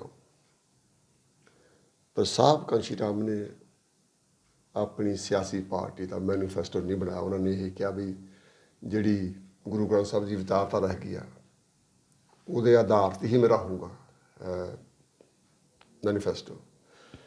ਇਹਦੇ ਬਾਰੇ ਥੋੜ੍ਹਾ ਜਿਹਾ ਹੋਰ ਵਿਸਥਾਰ ਨਾਲ ਦੱਸੋ, ਮਤਲਬ ਇਹ ਕਿੱਥੋਂ ਤੱਕ ਸਹੀ ਆ ਜਾਂ ਕਿੱਧਰ ਨੂੰ ਕਰ ਜਾ ਰਹੀ ਹੈ? ਹਾਂ ਮਹੇਸ਼ ਸਾਹਿਬ, ਦੇਖੋ ਇਹ ਜਿਹੜੀ ਗੱਲ ਔਨ ਦਾ ਰਿਕਾਰਡ ਆ, ਇਹ ਉਹਨੇ ਗੱਲ ਸੰਸਦ ਵਿੱਚ ਆਪਣੇ ਭਾਸ਼ਣ ਵਿੱਚ ਕਹੀ ਸੀ, ਪਰ ਉਹਨੇ ਕਿਸ ਸੰਦਰਭ ਵਿੱਚ ਕਹੀ ਸੀ? ਉਹਨੂੰ ਇਸ ਸੰਦਰਭ ਵਿੱਚ ਕਹੀ ਸੀ ਬਈ ਜਦੋਂ ਪੱਤਰਕਾਰ ਪੁੱਛਦੇ ਆ ਤੁਹਾਡਾ ਚੋਣ ਮੈਨੀਫੈਸਟੋ ਕੀ ਆ, ਤੁਹਾਡੀ ਵਿਦੇਸ਼ ਨੀਤੀ ਕੀ ਹੋਊਗੀ ਜੇ ਤੁਸੀਂ ਸੱਤਾ ਵਿੱਚ ਆਉਂਦੇ ਆ, ਅਤੇ ਤੁਹਾਡੀ ਆਰਥਿਕ ਨੀਤੀ ਕੀ ਹੋਊਗੀ, ਤਾਂ ਇਹ ਉਹਨਾਂ ਦਾ ਇੱਕ ਨੱਪਿਆ ਤੁਪਿਆ ਇੱਕ ਲਾਈਨ ਵਿੱਚ ਸਟੇਟਮੈਂਟ ਸੀ ਵੀ ਅਗਰ ਸਾਡਾ ਭਵਿੱਖ ਵਿੱਚ ਅਸੀਂ ਚੋਣ ਮੈਨੀਫੈਸਟੋ ਹੋਊਗਾ ਤਿਆਰ ਕਰਾਂਗੇ ਤਾਂ ਉਹ ਸ਼੍ਰੀ ਗੁਰੂ ਗ੍ਰੰਥ ਸਾਹਿਬ ਜੀ ਦੀ ਆਈਡੀਓਲੋਜੀ 'ਤੇ ਆਧਾਰਿਤ ਹੋਵੇਗਾ। ਮਤਲਬ ਜਿੱਦਾਂ ਸਾਡੇ ਵਿੱਚ ਉਹਨਾਂ ਵਿੱਚ ਭੱਟਾਂ ਨੂੰ, ਸਾਡੇ ਸੰਤਾਂ ਮਹਾਂਪੁਰਸ਼ਾਂ ਨੂੰ, ਦੱਬੇ ਕੁਚਲੇ ਲੋਕਾਂ ਨੂੰ ਸ਼੍ਰੀ ਗੁਰੂ ਗ੍ਰੰਥ ਸਾਹਿਬ ਵਿੱਚ ਮਾਨਤਾ ਦਿੱਤੀ ਗਈ ਹੈ, ਉਹਨਾਂ ਦੀ ਬਾਣੀ ਦਰਜ ਕੀਤੀ ਗਈ ਹੈ, ਔਰ ਸਾਹਿਬ ਨੇ ਇੱਥੋਂ ਤੋਂ ਕਿਹਾ ਸੀ ਵੀ ਉਹਨਾਂ ਵਿੱਚ ਗਏ ਗੁਜਰੇ ਲੋਕਾਂ ਦੀ ਬਾਣੀ ਆ। ਇਹ ਉਹਨਾਂ ਦੀ ਸਟੇਟਮੈਂਟ ਆ ਵੀ ਗਏ ਗੁਜਰੇ ਲੋਕਾਂ ਦੀ ਬਾਣੀ ਆ ਸ਼੍ਰੀ ਗੁਰੂ ਗ੍ਰੰਥ ਸਾਹਿਬ ਵਿੱਚ। ਤੋ ਮਤਲਬ ਉਹਨਾਂ ਨੇ ਇਸੇ ਕਰਕੇ ਕਿਹਾ ਸੀ ਵੀ ਜੇ ਸਾਡਾ ਅਸੀਂ ਸਰਬ ਸਾਂਝੀਵਾਲਤਾ ਚਾਹੁੰਦੇ ਹਾਂ, ਅਸੀਂ ਚਾਹੁੰਦੇ ਹਾਂ ਵੀ ਇੱਕ ਬੇਗਮਪੁਰੇ ਦਾ ਰਾਜ ਹੋਵੇ, ਅਤੇ ਉਹਨਾਂ ਨੇ ਖਾਲਿਸਤਾਨ 'ਤੇ ਵੀ ਇਹ ਗੱਲ ਕਹੀ ਸੀ ਵੀ ਜੇ ਖਾਲਿਸਤਾਨ ਬਣਾਉਣਾ ਤੁਸੀਂ ਸਾਡੇ ਨਾਲ ਆਓ, ਕਿਉਂਕਿ ਜਦੋਂ ਤੁਹਾਡੀ ਸਰਕਾਰ ਹੋਊਗੀ ਤੁਸੀਂ ਉਹਦਾ ਨਾਂ ਜਿਹੜਾ ਮਰਜ਼ੀ ਰੱਖ ਲਓ। ਅਤੇ ਸਮੇਂ ਸਮੇਂ 'ਤੇ ਉਹ ਮਤਲਬ ਆਪਣੀ ਆਈਡੀਓਲੋਜੀ ਦੇ ਰਾਹੀਂ ਆਪਣੇ ਬੇਬਾਕੀ ਭਰੇ ਸ਼ਬਦਾਂ ਦੇ ਨਾਲ ਜਾਂ ਲਹਿਜੇ ਦੇ ਨਾਲ ਲੋਕਾਂ ਵਿੱਚ ਸ਼ਰੇਆਮ ਆਪਣੀ ਗੱਲ ਰੱਖਦੇ ਰਹੇ ਆ। ਸੰਸਦ ਵਿੱਚ ਰੱਖਦੇ ਰਹੇ, ਸੰਸਦ ਤੋਂ ਬਾਹਰ ਵੀ ਰੱਖਦੇ ਰਹੇ, ਭਾਰਤ ਦੇ ਹਰ ਖਿੱਤੇ ਵਿੱਚ ਰੱਖਦੇ ਰਹੇ ਆ। ਅਤੇ ਉਹਨਾਂ ਦਾ ਕਹਿਣ ਦਾ ਮਤਲਬ ਇਹੀ ਸੀ ਵੀ ਸਾਡਾ ਜਿਹੜਾ ਸੁਪਨ ਸਾਜ ਆ ਉਹ ਮਤਲਬ ਬੇਗਮਪੁਰੇ ਦਾ ਸੁਪਨ ਸਾਜ ਕਹਿ ਸਕਦੇ ਹਾਂ ਉਹਨੂੰ ਅਸੀਂ। ਉਹਨਾਂ ਨੂੰ ਮਤਲਬ ਅਨਿਆਂ ਦੇ ਖਿਲਾਫ ਉਹਨਾਂ ਨੇ ਇੱਕ ਲੜਾਈ ਵਿੱਢੀ, ਅਤੇ ਸਾਡੇ ਤਾਂ ਘੱਟ ਗਿਣਤੀ ਲੋਕਾਂ ਦੇ, ਦੱਬੇ ਕੁਚਲਣ ਲੋਕਾਂ ਦਾ ਜਿਹੜਾ ਤਸ਼ੱਦਦ ਹੁੰਦਾ ਸੀ ਹਜ਼ਾਰਾਂ ਸਾਲਾਂ ਤੋਂ, ਉਹ ਇੱਕ ਬੜਾ ਰੋਹ ਪੈਦਾ ਹੋਇਆ ਸਾਡੀਆਂ ਗਈਆਂ ਗੁਜਰੀਆਂ ਲੋਕਾਂ ਵਿੱਚ, ਘੱਟ ਗਿਣਤੀ ਲੋਕਾਂ ਵਿੱਚ ਉਹਨੇ ਪੈਦਾ ਕੀਤਾ, ਅਤੇ ਲੋਕ ਉੱਠ ਕੇ ਖੜ੍ਹੇ ਵੀ ਹੋਏ। ਤਾਂ ਇਸ ਗੱਲ ਦਾ ਸਿਹਰਾ ਵੀ ਜਿਹੜਾ ਸਾਹਿਬ ਸ਼੍ਰੀ ਕਾਂਸ਼ੀ ਰਾਮ ਨੂੰ ਜਾਂਦਾ। ਅਤੇ ਪਰ ਉਹ ਗੁਰੂ ਗ੍ਰੰਥ ਸਾਹਿਬ ਦੀ ਗੱਲ ਇਸ ਕਰਕੇ ਵੀ ਕਰਦੇ ਸੀ ਕਿਉਂਕਿ ਅਨੰਦਪੁਰ ਸਾਹਿਬ ਅਤੇ ਖਵਾਸ਼ਪੁਰੇ ਦਾ ਕੋਈ ਬਹੁਤਾ ਫਰਕ ਨਹੀਂ ਹੈ, ਕਿਉਂਕਿ ਉਹ ਉਸੇ ਧਰਤੀ ਨੂੰ ਬਿਲੋਂਗ ਕਰਦਾ ਜਿੱਥੇ ਖਾਲਸਾ ਪੰਥ ਸਾਜਿਆ ਗਿਆ। ਅਤੇ ਸਾਹਿਬ ਨੇ ਕਈ ਵੀ ਗੱਲ ਕਹੀ ਸੀ ਵੀ ਮੈਨੂੰ ਅੱਜ ਵੀ ਸ਼੍ਰੀ ਗੁਰੂ ਗੋਬਿੰਦ ਸਿੰਘ ਜੀ ਦੇ ਘੋੜਿਆਂ ਦੇ ਪੌੜਾਂ ਦੀ ਆਵਾਜ਼ ਸੁਣਾਈ ਦਿੰਦੀ ਆ, ਕਿਉਂਕਿ ਉਹ ਸਾਹਿਬ ਅਕਸਰ ਉਹਨਾਂ 'ਚ ਨੂਰਪੁਰ ਬੇਦੀ ਜਾਂ ਖਵਾਸ਼ਪੁਰਾ, ਬੁੰਗਾ ਸਾਹਿਬ, ਪ੍ਰਿਥੀਪੁਰ ਬੁੰਗਾ ਸਾਹਿਬ, ਅਨੰਦਪੁਰ ਸਾਹਿਬ, ਉਹ ਇੱਕੋ ਧਰਤੀ ਨਾਲ ਰਿਲੇਟਡ ਆ, ਅਤੇ ਸਾਹਿਬ ਉਸ ਧਰਤੀ 'ਤੇ ਜੰਪਲ ਸਨ, ਅਤੇ ਉਹਨਾਂ 'ਤੇ ਉਹ ਇੱਕ ਰਵਿਦਾਸੀਆ ਸਿੱਖ ਸੀ, ਅਤੇ ਇਸ ਕਰਕੇ ਸਿੱਖੀ ਦਾ ਉਹਨਾਂ 'ਤੇ ਕਿਤੇ ਨਾ ਕਿਤੇ ਇੱਕ ਉਹਨਾਂ 'ਤੇ ਦੂਸਰਾ ਸੀ, ਪਹਿਰਾ ਸੀ ਜਾਂ ਕਹਿ ਸਕਦੇ ਉਹਨਾਂ 'ਤੇ ਉਹ ਛਤਰ ਛਾਇਆ ਨੂੰ ਮਾਣਦੇ ਸੀ। ਪੰਮੀ ਜੀ ਬਹੁਤ ਖੂਬਸੂਰਤ ਆਪਣੀ ਗੱਲ ਚੱਲ ਰਹੀ ਹੈ। ਆਪਾਂ ਕਿਤਾਬ ਦੇ ਸੰਬੰਧ ਨਾਲ ਗੱਲ ਇੱਕ ਮੈਂ ਹੋਰ ਕਰਦਾ ਜਾਵਾਂ, ਉਹ ਇਹ ਕਿ ਵੀ ਤੁਸੀਂ ਇੰਨੀ ਖੂਬਸੂਰਤ ਕਿਤਾਬ ਲਿਖੀ ਹੈ, ਇੱਕ ਰਿਪੀਟ ਗੱਲ ਆ। ਪਹਿਲਾਂ ਸਾਹਿਬ ਕਾਂਸ਼ੀ ਰਾਮ ਜੀ ਸਟੇਜ ਤੋਂ ਸਪੀਚ ਕਰਦੇ ਸੀਗੇ, ਉਹੀ ਸਪੀਚਾਂ ਤੁਸੀਂ ਆਪਣੀ ਕਿਤਾਬ 'ਚ ਦਰਜ ਕੀਤੀਆਂ। ਲੋਕਾਂ ਨੂੰ ਦੁਬਾਰਾ ਜਾਗਰੂਕ ਕਰਨ ਵਾਲੀ ਗੱਲ ਹੈ ਕਿ ਜਿਹੜੇ ਲੋਕ ਸਪੀਚਾਂ ਨਹੀਂ ਸੁਣ ਸਕਦੇ ਕਿ ਉਹ ਸਾਡੇ ਵਿੱਚ ਹੈ ਨਹੀਂ ਹੁਣ, ਕੀ ਉਹਨਾਂ 'ਤੇ ਤੁਹਾਡੀ ਕਿਤਾਬ ਦਾ ਮੁੜ ਕੇ ਜਾਗਰੂਕ ਹੋਣਾ ਸ਼ੁਰੂ ਹੋ ਗਿਆ ਜਾਂ ਲੋਕ ਕਿੱਦਾਂ ਲੈ ਰਹੇ ਤੁਹਾਡੀ ਕਿਤਾਬ ਨੂੰ? ਮੇਰੇ ਸਾਹਿਬ, ਸਭ ਤੋਂ ਪਹਿਲਾਂ ਤਾਂ ਮੈਂ ਤੁਹਾਨੂੰ ਇੱਕ ਗੱਲ ਇੱਥੇ ਕਾਊਂਟਰ ਕਰਦਾ ਵੀ ਇਹ ਸਪੀਚ 'ਚ ਨਹੀਂ ਹੈ ਸਾਹਿਬ ਦੀਆਂ, ਕਿਉਂਕਿ ਸਾਹਿਬ ਨੇ ਜੋ ਮਤਲਬ ਕਈ ਗੱਲਾਂ ਸਟੇਜਾਂ 'ਤੇ ਇੱਦਾਂ ਨੇ ਕਹੀਆਂ ਜਿਹੜੀਆਂ ਉਹ ਮੀਡੀਆ ਨੇ ਨਹੀਂ ਚੱਕੀਆਂ। ਜਿਵੇਂ ਉਹਨੇ 13 ਅਪ੍ਰੈਲ 1999 ਨੂੰ 300 ਸਾਲਾ ਦਿਵਸ 'ਤੇ ਸਾਹਿਬ ਸ਼੍ਰੀ ਕਾਂਸ਼ੀ ਰਾਮ ਨੇ ਅਨੰਦਪੁਰ ਸਾਹਿਬ ਦੀ ਧਰਤੀ 'ਤੇ ਸਾਰੇ ਜਸ ਰਣਜੀਤ ਸਿੰਘ, ਟੌੜਾ, ਬਾਦਲ, ਜਿੰਨੀ ਵੀ ਸਮੁੱਚੀ ਲੀਡਰਸ਼ਿਪ ਬੈਠੀ ਸੀ ਔਰ ਸਾਹਿਬ ਉਹਨਾਂ ਦੇ ਸਟੇਜ 'ਤੇ ਮੁੱਖ ਮਹਿਮਾਨ ਸਨ। ਪਰ ਜਦੋਂ ਸਾਹਿਬ ਆਏ ਤਾਂ ਉਹਨਾਂ ਨੇ ਇਹ ਗੱਲ ਕਹੀ ਵੀ ਮੈਂ ਅੱਜ ਦਿੱਲੀੋਂ ਚੱਲ ਕੇ ਸ਼੍ਰੀ ਗੁਰੂ ਗ੍ਰੰਥ ਸਾਹਿਬ, ਮੈਂ ਅੱਜ ਦਿੱਲੀੋਂ ਚੱਲ ਕੇ ਖਾਲਸਾ ਪੰਥ ਦੀ ਧਰਤੀ 'ਤੇ ਸ਼੍ਰੀ ਗੁਰੂ ਗੋਬਿੰਦ ਸਿੰਘ ਜੀ ਨੂੰ ਮੱਥਾ ਟੇਕਣ ਨਹੀਂ ਆਇਆ। ਮੈਂ ਅੱਜ ਗੁਰੂ ਗੋਬਿੰਦ ਸਿੰਘ ਜੀ ਨੂੰ ਅਖੌਤੀ ਜਥੇਦਾਰਾਂ ਦੀ ਸ਼ਿਕਾਇਤ ਕਰਨ ਆਇਆ ਵੀ ਇਹ ਗੁਰੂ ਜੀ ਵੀ ਜਿਹੜੇ ਸੇਰੀਆਂ ਨੇ ਤੁਹਾਨੂੰ ਸਿਰ ਦਿੱਤੇ ਸੀ, ਜਿਨ੍ਹਾਂ ਲੋਕਾਂ ਨੇ ਤੁਹਾਨੂੰ ਸਿਰ ਦਿੱਤੇ ਸੀ ਜਾਂ ਜਿਨ੍ਹਾਂ ਲਈ ਤੁਸੀਂ ਪਾਤਸ਼ਾਹੀ ਸਾਜੀ ਸੀ, ਤੁਹਾਡੇ ਜਿਹੜੇ ਪੰਥ ਦੇ ਅਖੌਤੀ ਜਥੇਦਾਰ ਆ, ਇਨੀ ਉਸ ਜਮਾਤ ਨੂੰ, ਉਹਨਾਂ ਸਿਰ ਦੇਣ ਵਾਲਿਆਂ ਨੂੰ, ਉਹਨਾਂ ਖਾਲਸਾ ਪੰਥ ਦੇ ਸਿਰਜਣਹਾਰਿਆਂ ਨੂੰ ਇਨੀ ਅੱਜ ਵੀ ਸੇਰੀ ਬਣਾ ਕੇ ਰੱਖਿਆ ਹੋਇਆ। ਮੈਂ ਇਹ ਸ਼ਿਕਾਇਤ ਕਰਨ ਆਇਆ। ਤਾਂ ਸਮੁੱਚੀ ਲੀਡਰਸ਼ਿਪ ਉੱਥੇ ਬੈਠੀ ਸੀ, ਉਹਨਾਂ ਕੋਲ ਕੋਈ ਜਵਾਬ ਨਹੀਂ ਸੀ। ਠੀਕ ਹੈ। ਤੇ ਇਹ ਮਤਲਬ ਪਰਦੇ ਦੇ ਪਿੱਛੇ ਦੀਆਂ ਜਿਹੜੇ ਸਾਹਿਬ ਦੇ ਨਾਲ ਗੱਲਾਂ ਤੇ ਹੋਰ ਵੀ ਜਿੱਦਾਂ ਮਤਲਬ ਉਹਨਾਂ ਦੀਆਂ, ਜੇ ਉਸ ਬੱਸ ਵਿੱਚ ਸਫ਼ਰ ਕੀਤਾ, ਬੱਸ ਵਿੱਚ ਬੈਠੇ ਨੂੰ ਨਾਲ ਦੇ ਬੰਦੇ ਨੂੰ ਉਹਨੂੰ ਕੀ ਕਹਤਾ, ਜੋ ਗੱਡੀ 'ਚ ਸਫ਼ਰ ਕੀਤਾ ਤੇ ਉਹਨੇ ਜੇ ਇੱਕ ਉਹਦੇ ਵਿੱਚ ਕਿਹਾ ਕਿ ਨਾਲ ਦੇ ਸਾਥੀ ਨੂੰ ਕੀ ਕਹਤਾ। ਇਹ ਸਾਰੀਆਂ ਸਪੀਚਸ ਜਦੋਂ ਦਿੱਲੀੋਂ ਬਹਿੰਦੇ ਸੀ ਤਾਂ ਜੰਮੂ ਨੂੰ ਜਾਂਦੇ ਸੀ, ਜਾਂ ਜੰਮੂ ਆਉਂਦੇ ਸੀ ਰਸਤੇ 'ਚ ਲੋਕਾਂ ਨੂੰ ਮਿਲਣ ਦੇ ਜਾਂਦੇ ਸੀ, ਆਪਣੇ ਮੈਸੇਜ ਦਿੰਦੇ ਜਾਂਦੇ ਸੀ। ਉਹਨਾਂ ਵਿੱਚ ਕੋਈ ਟੈਲੀਕਾਮ ਨਹੀਂ ਸੀ ਹੁੰਦਾ ਉਹਨਾਂ ਦਿਨਾਂ ਵਿੱਚ, ਕੋਈ ਕਨਵਿੰਸ ਕਰਨ ਦਾ ਕੋਈ ਨਹੀਂ ਹੁੰਦਾ ਸੀ। ਲੋਕਾਂ ਨੂੰ ਮਤਲਬ ਤੁਰੇ ਜਾਂਦੇ ਨੇ, ਸਾਹਿਬ ਨੇ ਸੁਨੇਹਾ ਦੇ ਦੇਣਾ ਇੱਕ ਬੰਦੇ ਨੂੰ ਵੀ ਅਸੀਂ ਉੱਥੇ ਰੈਲੀ ਕਰਨੀ ਆ ਜਾਂ ਤਿਆਰੀ ਰੱਖੋ, ਹੁਣ ਇਲੈਕਸ਼ਨ ਆ ਰਿਹਾ, ਉੱਥੇ ਬਾਈ ਇਲੈਕਸ਼ਨ ਆ ਰਿਹਾ, ਉੱਥੇ ਪਹੁੰਚੋ। ਇਹ ਸਾਰਾ ਕੁਛ ਉਹਨਾਂ ਦਾ ਇੱਕ ਮਤਲਬ ਇੱਕ ਮਨੁੱਖੀ ਚੇਨ ਕਹਿ ਸਕਦੇ ਵੀ ਇੱਕ ਬੰਦੇ ਨੂੰ ਜਦ ਗੱਲ ਪਤਾ ਲੱਗਦੀ ਸੀ ਤਾਂ ਹਜ਼ਾਰਾਂ ਲੋਕਾਂ ਵਿੱਚ ਉਹ ਤੁਰੇ ਜਾਂਦੇ, ਗੱਲ ਫੈਲਾ ਜਾਂਦੇ ਸੀ। ਠੀਕ ਹੈ। ਇੱਕ ਚੀਜ਼ ਮੈਂ ਆਮ ਤੌਰ 'ਤੇ ਆਪਸ ਵਿੱਚ ਬੈਠਿਆਂ ਕਰਦਾ ਹੁੰਦਾ ਕਿ ਸਾਹਿਬ ਕਾਂਸ਼ੀ ਰਾਮ ਜੀ ਜਦੋਂ ਸਟੇਜ ਤੋਂ ਬੋਲਦੇ ਸਨ, ਉਹਨਾਂ ਦੀ ਭਾਸ਼ਾ ਬਿਲਕੁਲ ਸਰਲ ਹੁੰਦੀ ਸੀ। ਉਹ ਕੋਈ ਬਾਹਾਂ ਉੱਚੀਆਂ ਕਰਕੇ ਬਾਕੀ ਸਿਆਸਤਦਾਨਾਂ ਵਾਂਗੂ ਸਪੀਚ ਨਹੀਂ ਸੀ ਕਰਦੇ। ਉਹਨਾਂ ਨੇ ਬੜੇ ਸਰਲ ਜਿਹੇ ਤਰੀਕੇ ਨਾਲ ਆਪਣੀ ਗੱਲ ਕਹਿਣੀ ਹੁੰਦੀ ਸੀ, ਉਹ ਸਰਲ ਤਰੀਕੇ ਨਾਲ ਸੀ। ਔਰ ਉਹਨਾਂ ਦਾ ਜਿਹੜਾ ਪਹਿਰਾਵਾ ਸੀ ਉਹ ਵੀ ਬਹੁਤ ਸਰਲ ਸੀ ਅਤੇ ਗੱਲਬਾਤ ਵੀ, ਉਹਨਾਂ ਦਾ ਖਾਣਾ ਪੀਣਾ ਵੀ ਬਿਲਕੁਲ ਸਿੰਪਲ ਸੀ। ਇੰਨੀ ਸਿੰਪਲ ਜ਼ਿੰਦਗੀ ਕਿਉਂ ਉਹਨਾਂ ਨੇ ਅਡੋਪਟ ਕੀਤੀ, ਜਦੋਂ ਕਿ ਉਹ ਸ਼ੁਰੂ ਵਿੱਚ ਉਹਨਾਂ ਨੂੰ ਥੋੜ੍ਹੀ ਦਿੱਕਤ ਹੋ ਸਕਦਾ ਆਈ ਹੋਵੇ, ਲੇਕਿਨ ਜਦੋਂ ਉਹ ਇੰਟਰਨੈਸ਼ਨਲ ਫਿਗਰ ਬਣ ਗਏ ਤਾਂ ਫਿਰ ਉਹਨੂੰ ਟਾਈ ਲਾਉਣੀ ਜਾਂ ਵਧੀਆ ਸੂਟ ਪਾਉਣਾ ਮੁਸ਼ਕਿਲ ਨਹੀਂ ਸੀ। ਲੇਕਿਨ ਉਹਨਾਂ ਨੇ ਆਪਣੀ ਜ਼ਿੰਦਗੀ ਨੂੰ ਬੜਾ ਸਿੰਪਲ ਰੱਖਿਆ, ਬੜਾ ਸਧਾਰਨ ਰੱਖਿਆ। ਐਸਾ ਕਿਉਂ ਤੁਸੀਂ ਸਮਝਦੇ, ਕੀ ਵਿਚਾਰ ਤੁਹਾਡੇ ਦੇ ਬਾਰੇ? ਦੇਖੋ, ਇਹਦੇ ਬਾਰੇ ਉਹਨਾਂ ਦੀਆਂ ਆਪਾਂ ਅੰਦਰੂਨੀ ਜਜ਼ਬਾਤ ਕਹਿ ਸਕਦੇ ਹਾਂ ਵੀ ਬਾਬਾ ਸਾਹਿਬ ਸੂਟਡ ਸੀ, ਬਿਲਕੁਲ ਸੂਟ ਪਾਉਂਦੇ ਸੀ। ਉਹਨਾਂ ਦੀ ਮਤਲਬ ਇਹ ਸੀ ਵੀ ਤੁਸੀਂ ਮੇਰੇ ਵਰਗੇ ਬਣੋ। ਜਿਹੜੇ ਮੁਲਾਜ਼ਮ ਸੀ ਉਹਨਾਂ ਨੂੰ ਵੀ ਉਹ ਕਹਿੰਦੇ ਸੀ ਵੀ ਤੁਸੀਂ ਪਿੰਡਾਂ ਵਿੱਚ ਜਾਓ, ਗੇੜਾ ਮਾਰਿਆ ਕਰੋ ਸ਼ਹਿਰਾਂ ਤੋਂ, ਤਾਂ ਕਿ ਲੋਕ ਤੁਹਾਡੇ ਵਿੱਚ, ਉਹਨਾਂ ਵਿੱਚ ਜਾਗਰਤੀ, ਜਿਹੜੀ ਲੋਕਾਂ ਵਿੱਚ ਪੜ੍ਹਨ ਦੀ ਜਾਗਰਤੀ ਹੋਵੇ, ਉਹ ਤੁਹਾਡੇ ਵਾਂਗੂ ਸੂਟ ਬੂਟ ਪਹਿਨਣ। ਅਤੇ ਪਰ ਇਹਦੇ ਸਾਹਿਬ ਕਾਂਸ਼ੀ ਰਾਮ ਦੀ ਜਿਹੜੀ ਇਹ ਬਿਲਕੁਲ ਉਲਟ ਸੀ, ਕਿਉਂਕਿ ਇੱਦਾਂ ਨਹੀਂ ਸੀ ਵੀ ਉਹ ਸੂਟ ਨਹੀਂ ਸੀ ਪਾ ਸਕਦੇ, ਉਹ ਬੂਟ ਨਹੀਂ ਸੀ ਪਾ ਸਕਦੇ, ਮਹਿੰਗੇ ਬੂਟ ਪਾ ਸਕਦੇ, ਮਹਿੰਗੇ ਸੂਟ ਪਾ ਸਕਦੇ ਸੀ, ਕਿਉਂਕਿ ਉਹਨਾਂ ਦਾ ਸਮਾਜ ਉਹਨਾਂ ਨੂੰ ਐਪਰੀਸ਼ੀਏਟ ਕਰਦਾ ਸੀ। ਉਹ ਕਹਿੰਦੇ ਸੀ ਵੀ ਮੇਰਾ ਇੰਨਾ ਸਮਾਜ 'ਚ ਮੈਨੂੰ 1 ਕਰੋੜ ਰੁਪਈਆ ਦੇਵੇ ਅਤੇ ਜਾਂ ਅਸੀਂ ਮੇਰਾ ਸਮਾਜ ਇੱਕ ਡੰਗ ਦਾ ਖਾਣਾ ਨਾ ਖਾਵੇ ਤਾਂ ਘੱਟੋ ਘੱਟ ਅਸੀਂ 4-5 ਇਲੈਕਸ਼ਨ ਲੜ ਸਕਦੇ ਹਾਂ। ਇੱਕ ਅਸੀਂ ਸੰਸਦੀ ਹਲਕੇ 'ਤੇ ਕਰੋੜਾਂ ਰੁਪਏ ਖਰਚ ਕਰ ਸਕਦੇ। ਉਹਨਾਂ ਦੀਆਂ ਗਿਣਤੀਆਂ ਮਿਣਤੀਆਂ ਸੀ, ਹੈ ਨਾ। ਮੇਰਾ ਸਮਾਜ ਇੱਕ ਡੰਗ ਦਾ ਖਾਣਾ ਨਾ ਖਾਵੇ ਤਾਂ ਅਸੀਂ 1 ਮਹੀਨੇ ਵਿੱਚ ਕਈ ਬਿਰਲਾ ਟਾਟਾ ਪੈਦਾ ਕਰ ਸਕਦੇ ਹਾਂ। ਦੇਖੋ, ਉਹਨਾਂ ਦੀਆਂ ਇਹ ਮਤਲਬ ਛੋਟੀਆਂ ਗੱਲਾਂ ਇੱਕ ਵੱਡੇ ਉਹਨਾਂ ਦੇ ਮਤਲਬ ਸੀ। ਪਰ ਜਿਹੜੇ ਉਹ ਸਟਾਰਟਿੰਗ ਤੋਂ ਸ਼ੁਰੂ ਤੋਂ ਜਦੋਂ ਉਹਨੇ 1965-66 ਤੋਂ ਇੱਧਰ ਨੂੰ ਝੁਕਾਅ ਕੀਤਾ, ਉਸ ਤੋਂ ਬਾਅਦ ਪੂਨੇ ਚਲੇ ਗਏ। ਪੂਨੇ ਜਾ ਕੇ ਫਿਰ ਉਹਨਾਂ ਨੂੰ ਉਹ ਦੀਨਾ ਭਾਨਾ ਤੋਂ ਬਾਅਦ ਉਹਨਾਂ ਨੂੰ ਜੋ ਸਾਰਾ ਕੁਛ ਹੋਇਆ ਪਤਾ ਲੱਗਾ, ਤਾਂ ਉਸ ਤੋਂ ਬਾਅਦ ਉਹਨਾਂ ਨੇ ਇੱਕ ਮੂਵਮੈਂਟ ਚਲਾਉਣ ਦਾ ਫੈਸਲਾ ਕੀਤਾ। ਜਦੋਂ ਐਨੀ ਹਾਈਲਾਈਟੇਸ਼ਨ ਆਫ ਕਾਸਟ ਬਾਬਾ ਸਾਹਿਬ ਦੀ ਲਿਖੀ ਹੋਈ ਕਿਤਾਬ ਜਿਹੜੀ ਡੀ ਕੇ ਖਾਪੜ ਇਹਨਾਂ ਨੂੰ ਦਿੱਤੀ, ਉਹ ਪੜ੍ਹੀ ਤਾਂ ਉਹਨਾਂ ਦੀ ਜਿਹੜੀ ਦਿਨ ਦਾ ਚੈਨ ਰਾਤਾਂ ਦੀ ਨੀਂਦ ਖਰਾਬ ਹੋ ਗਈ। ਤਾਂ ਉਹ ਕਹਿੰਦੇ ਵੀ ਸੀ ਮੈਂ ਬਾਬਾ ਸਾਹਿਬ ਦੀ ਇੱਕ ਲਿਖੀ ਹੋਈ ਕਿਤਾਬ ਪੜ੍ਹੀ, ਮੇਰੇ ਤਨ ਮਨ ਨੂੰ ਅੱਗ ਲੱਗ ਗਈ, ਮੇਰੀ ਸਾਰੀ ਜ਼ਿੰਦਗੀ ਬੇਚੈਨ ਹੋ ਕੇ ਰਹਿ ਗਈ। ਪਰ ਜਿਹੜੇ ਕਹਿੰਦੇ ਸੀ ਬਾਬਾ ਸਾਹਿਬ ਦੀਆਂ ਸਾਰੀਆਂ ਕਿਤਾਬਾਂ ਪੜ੍ਹੀਆਂ, ਉਹਨਾਂ ਨੂੰ ਹੁਣ ਤੱਕ ਮੌਤ ਕਿਉਂ ਨਹੀਂ ਆਈ? ਉਹ ਖੁੱਲ੍ਹ ਕੇ ਕਹਿੰਦੇ ਸੀ ਉਹ ਬੇਬਕ ਸੀ। ਉਹਨਾਂ ਦਾ ਜਿਹੜਾ ਪਹਿਰਾਵਾ ਸੀ ਉਹ ਬਿਲਕੁਲ ਉੱਚੇ ਨੀਵੇਂ ਬਟਨ ਲੱਗੇ ਹੁੰਦੇ ਸੀ, ਕਦੇ ਉਹਨਾਂ ਦੇ ਕਫ ਦੇ ਬਟਨ ਨਹੀਂ ਸੀ ਲੱਗੇ, ਕਦੇ ਉਹਨਾਂ ਦੇ ਕਾਲਰ ਦੇ ਬਟਨ ਨਹੀਂ ਸੀ ਲੱਗੇ ਹੁੰਦੇ, ਕਿਉਂਕਿ ਉਹਨਾਂ ਕੋਲ ਜ਼ਿੰਦਗੀ 'ਚੋਂ ਖੁਦ ਵੀ ਕਹਿੰਦੇ ਸੀ ਮੇਰੇ ਕੋਲ ਸਮਾਂ ਬਹੁਤ ਘੱਟ ਆ, ਕੰਮ ਕਰਨਾ ਜ਼ਿਆਦਾ ਆ। ਤਾਂ ਉਹ ਬਿਲਕੁਲ ਸਟੇਜਾਂ 'ਤੇ ਸ਼ਰੇਆਮ ਜੇ ਉਹ ਸਾਡੇ ਸਮਾਜ ਨੂੰ ਕਿਤੇ ਨਾ ਕਿਤੇ ਨਲਾਇਕ ਸਮਾਜ ਵੀ ਕਹਿੰਦੇ ਸੀ, ਜਾਂ ਦੁਆਬੇ ਦੇ ਚਮਾਰਾਂ ਨੂੰ ਘਟੀਆ ਚਮਾਰ ਕਹਿੰਦੇ ਸੀ, ਦੁਆਬੇ ਦੇ ਘਟੀਆ ਲੋਕ ਕਹਿੰਦੇ ਸੀ, ਉਹਨੂੰ ਦੁਆਬੇ ਦੇ ਚਮਾਰਾਂ ਨੂੰ ਬ੍ਰਾਹਮਣ ਤੋਂ ਵੀ ਭੈੜੇ ਕਹਿ ਦਿੱਤਾ ਸੀ ਇੱਕ ਜਗ੍ਹਾ 'ਤੇ। ਇਹ ਇੱਕ ਲੋਕਾਂ ਨੂੰ ਜਾਗਰਤ ਕਰਨ ਵਾਲੀ ਗੱਲ ਇਹ ਸਿਰਫ ਉਹ ਲੋਕਾਂ ਦੀ ਜ਼ਮੀਰ ਨੂੰ ਝੰਜੋੜਨਾ ਚਾਹੁੰਦੇ ਸੀ। ਉਹਨਾਂ ਦੇ ਮਨ 'ਚ ਇੱਦਾਂ ਦਾ ਕੋਈ ਗੱਲਬਾਤ ਨਹੀਂ ਸੀ।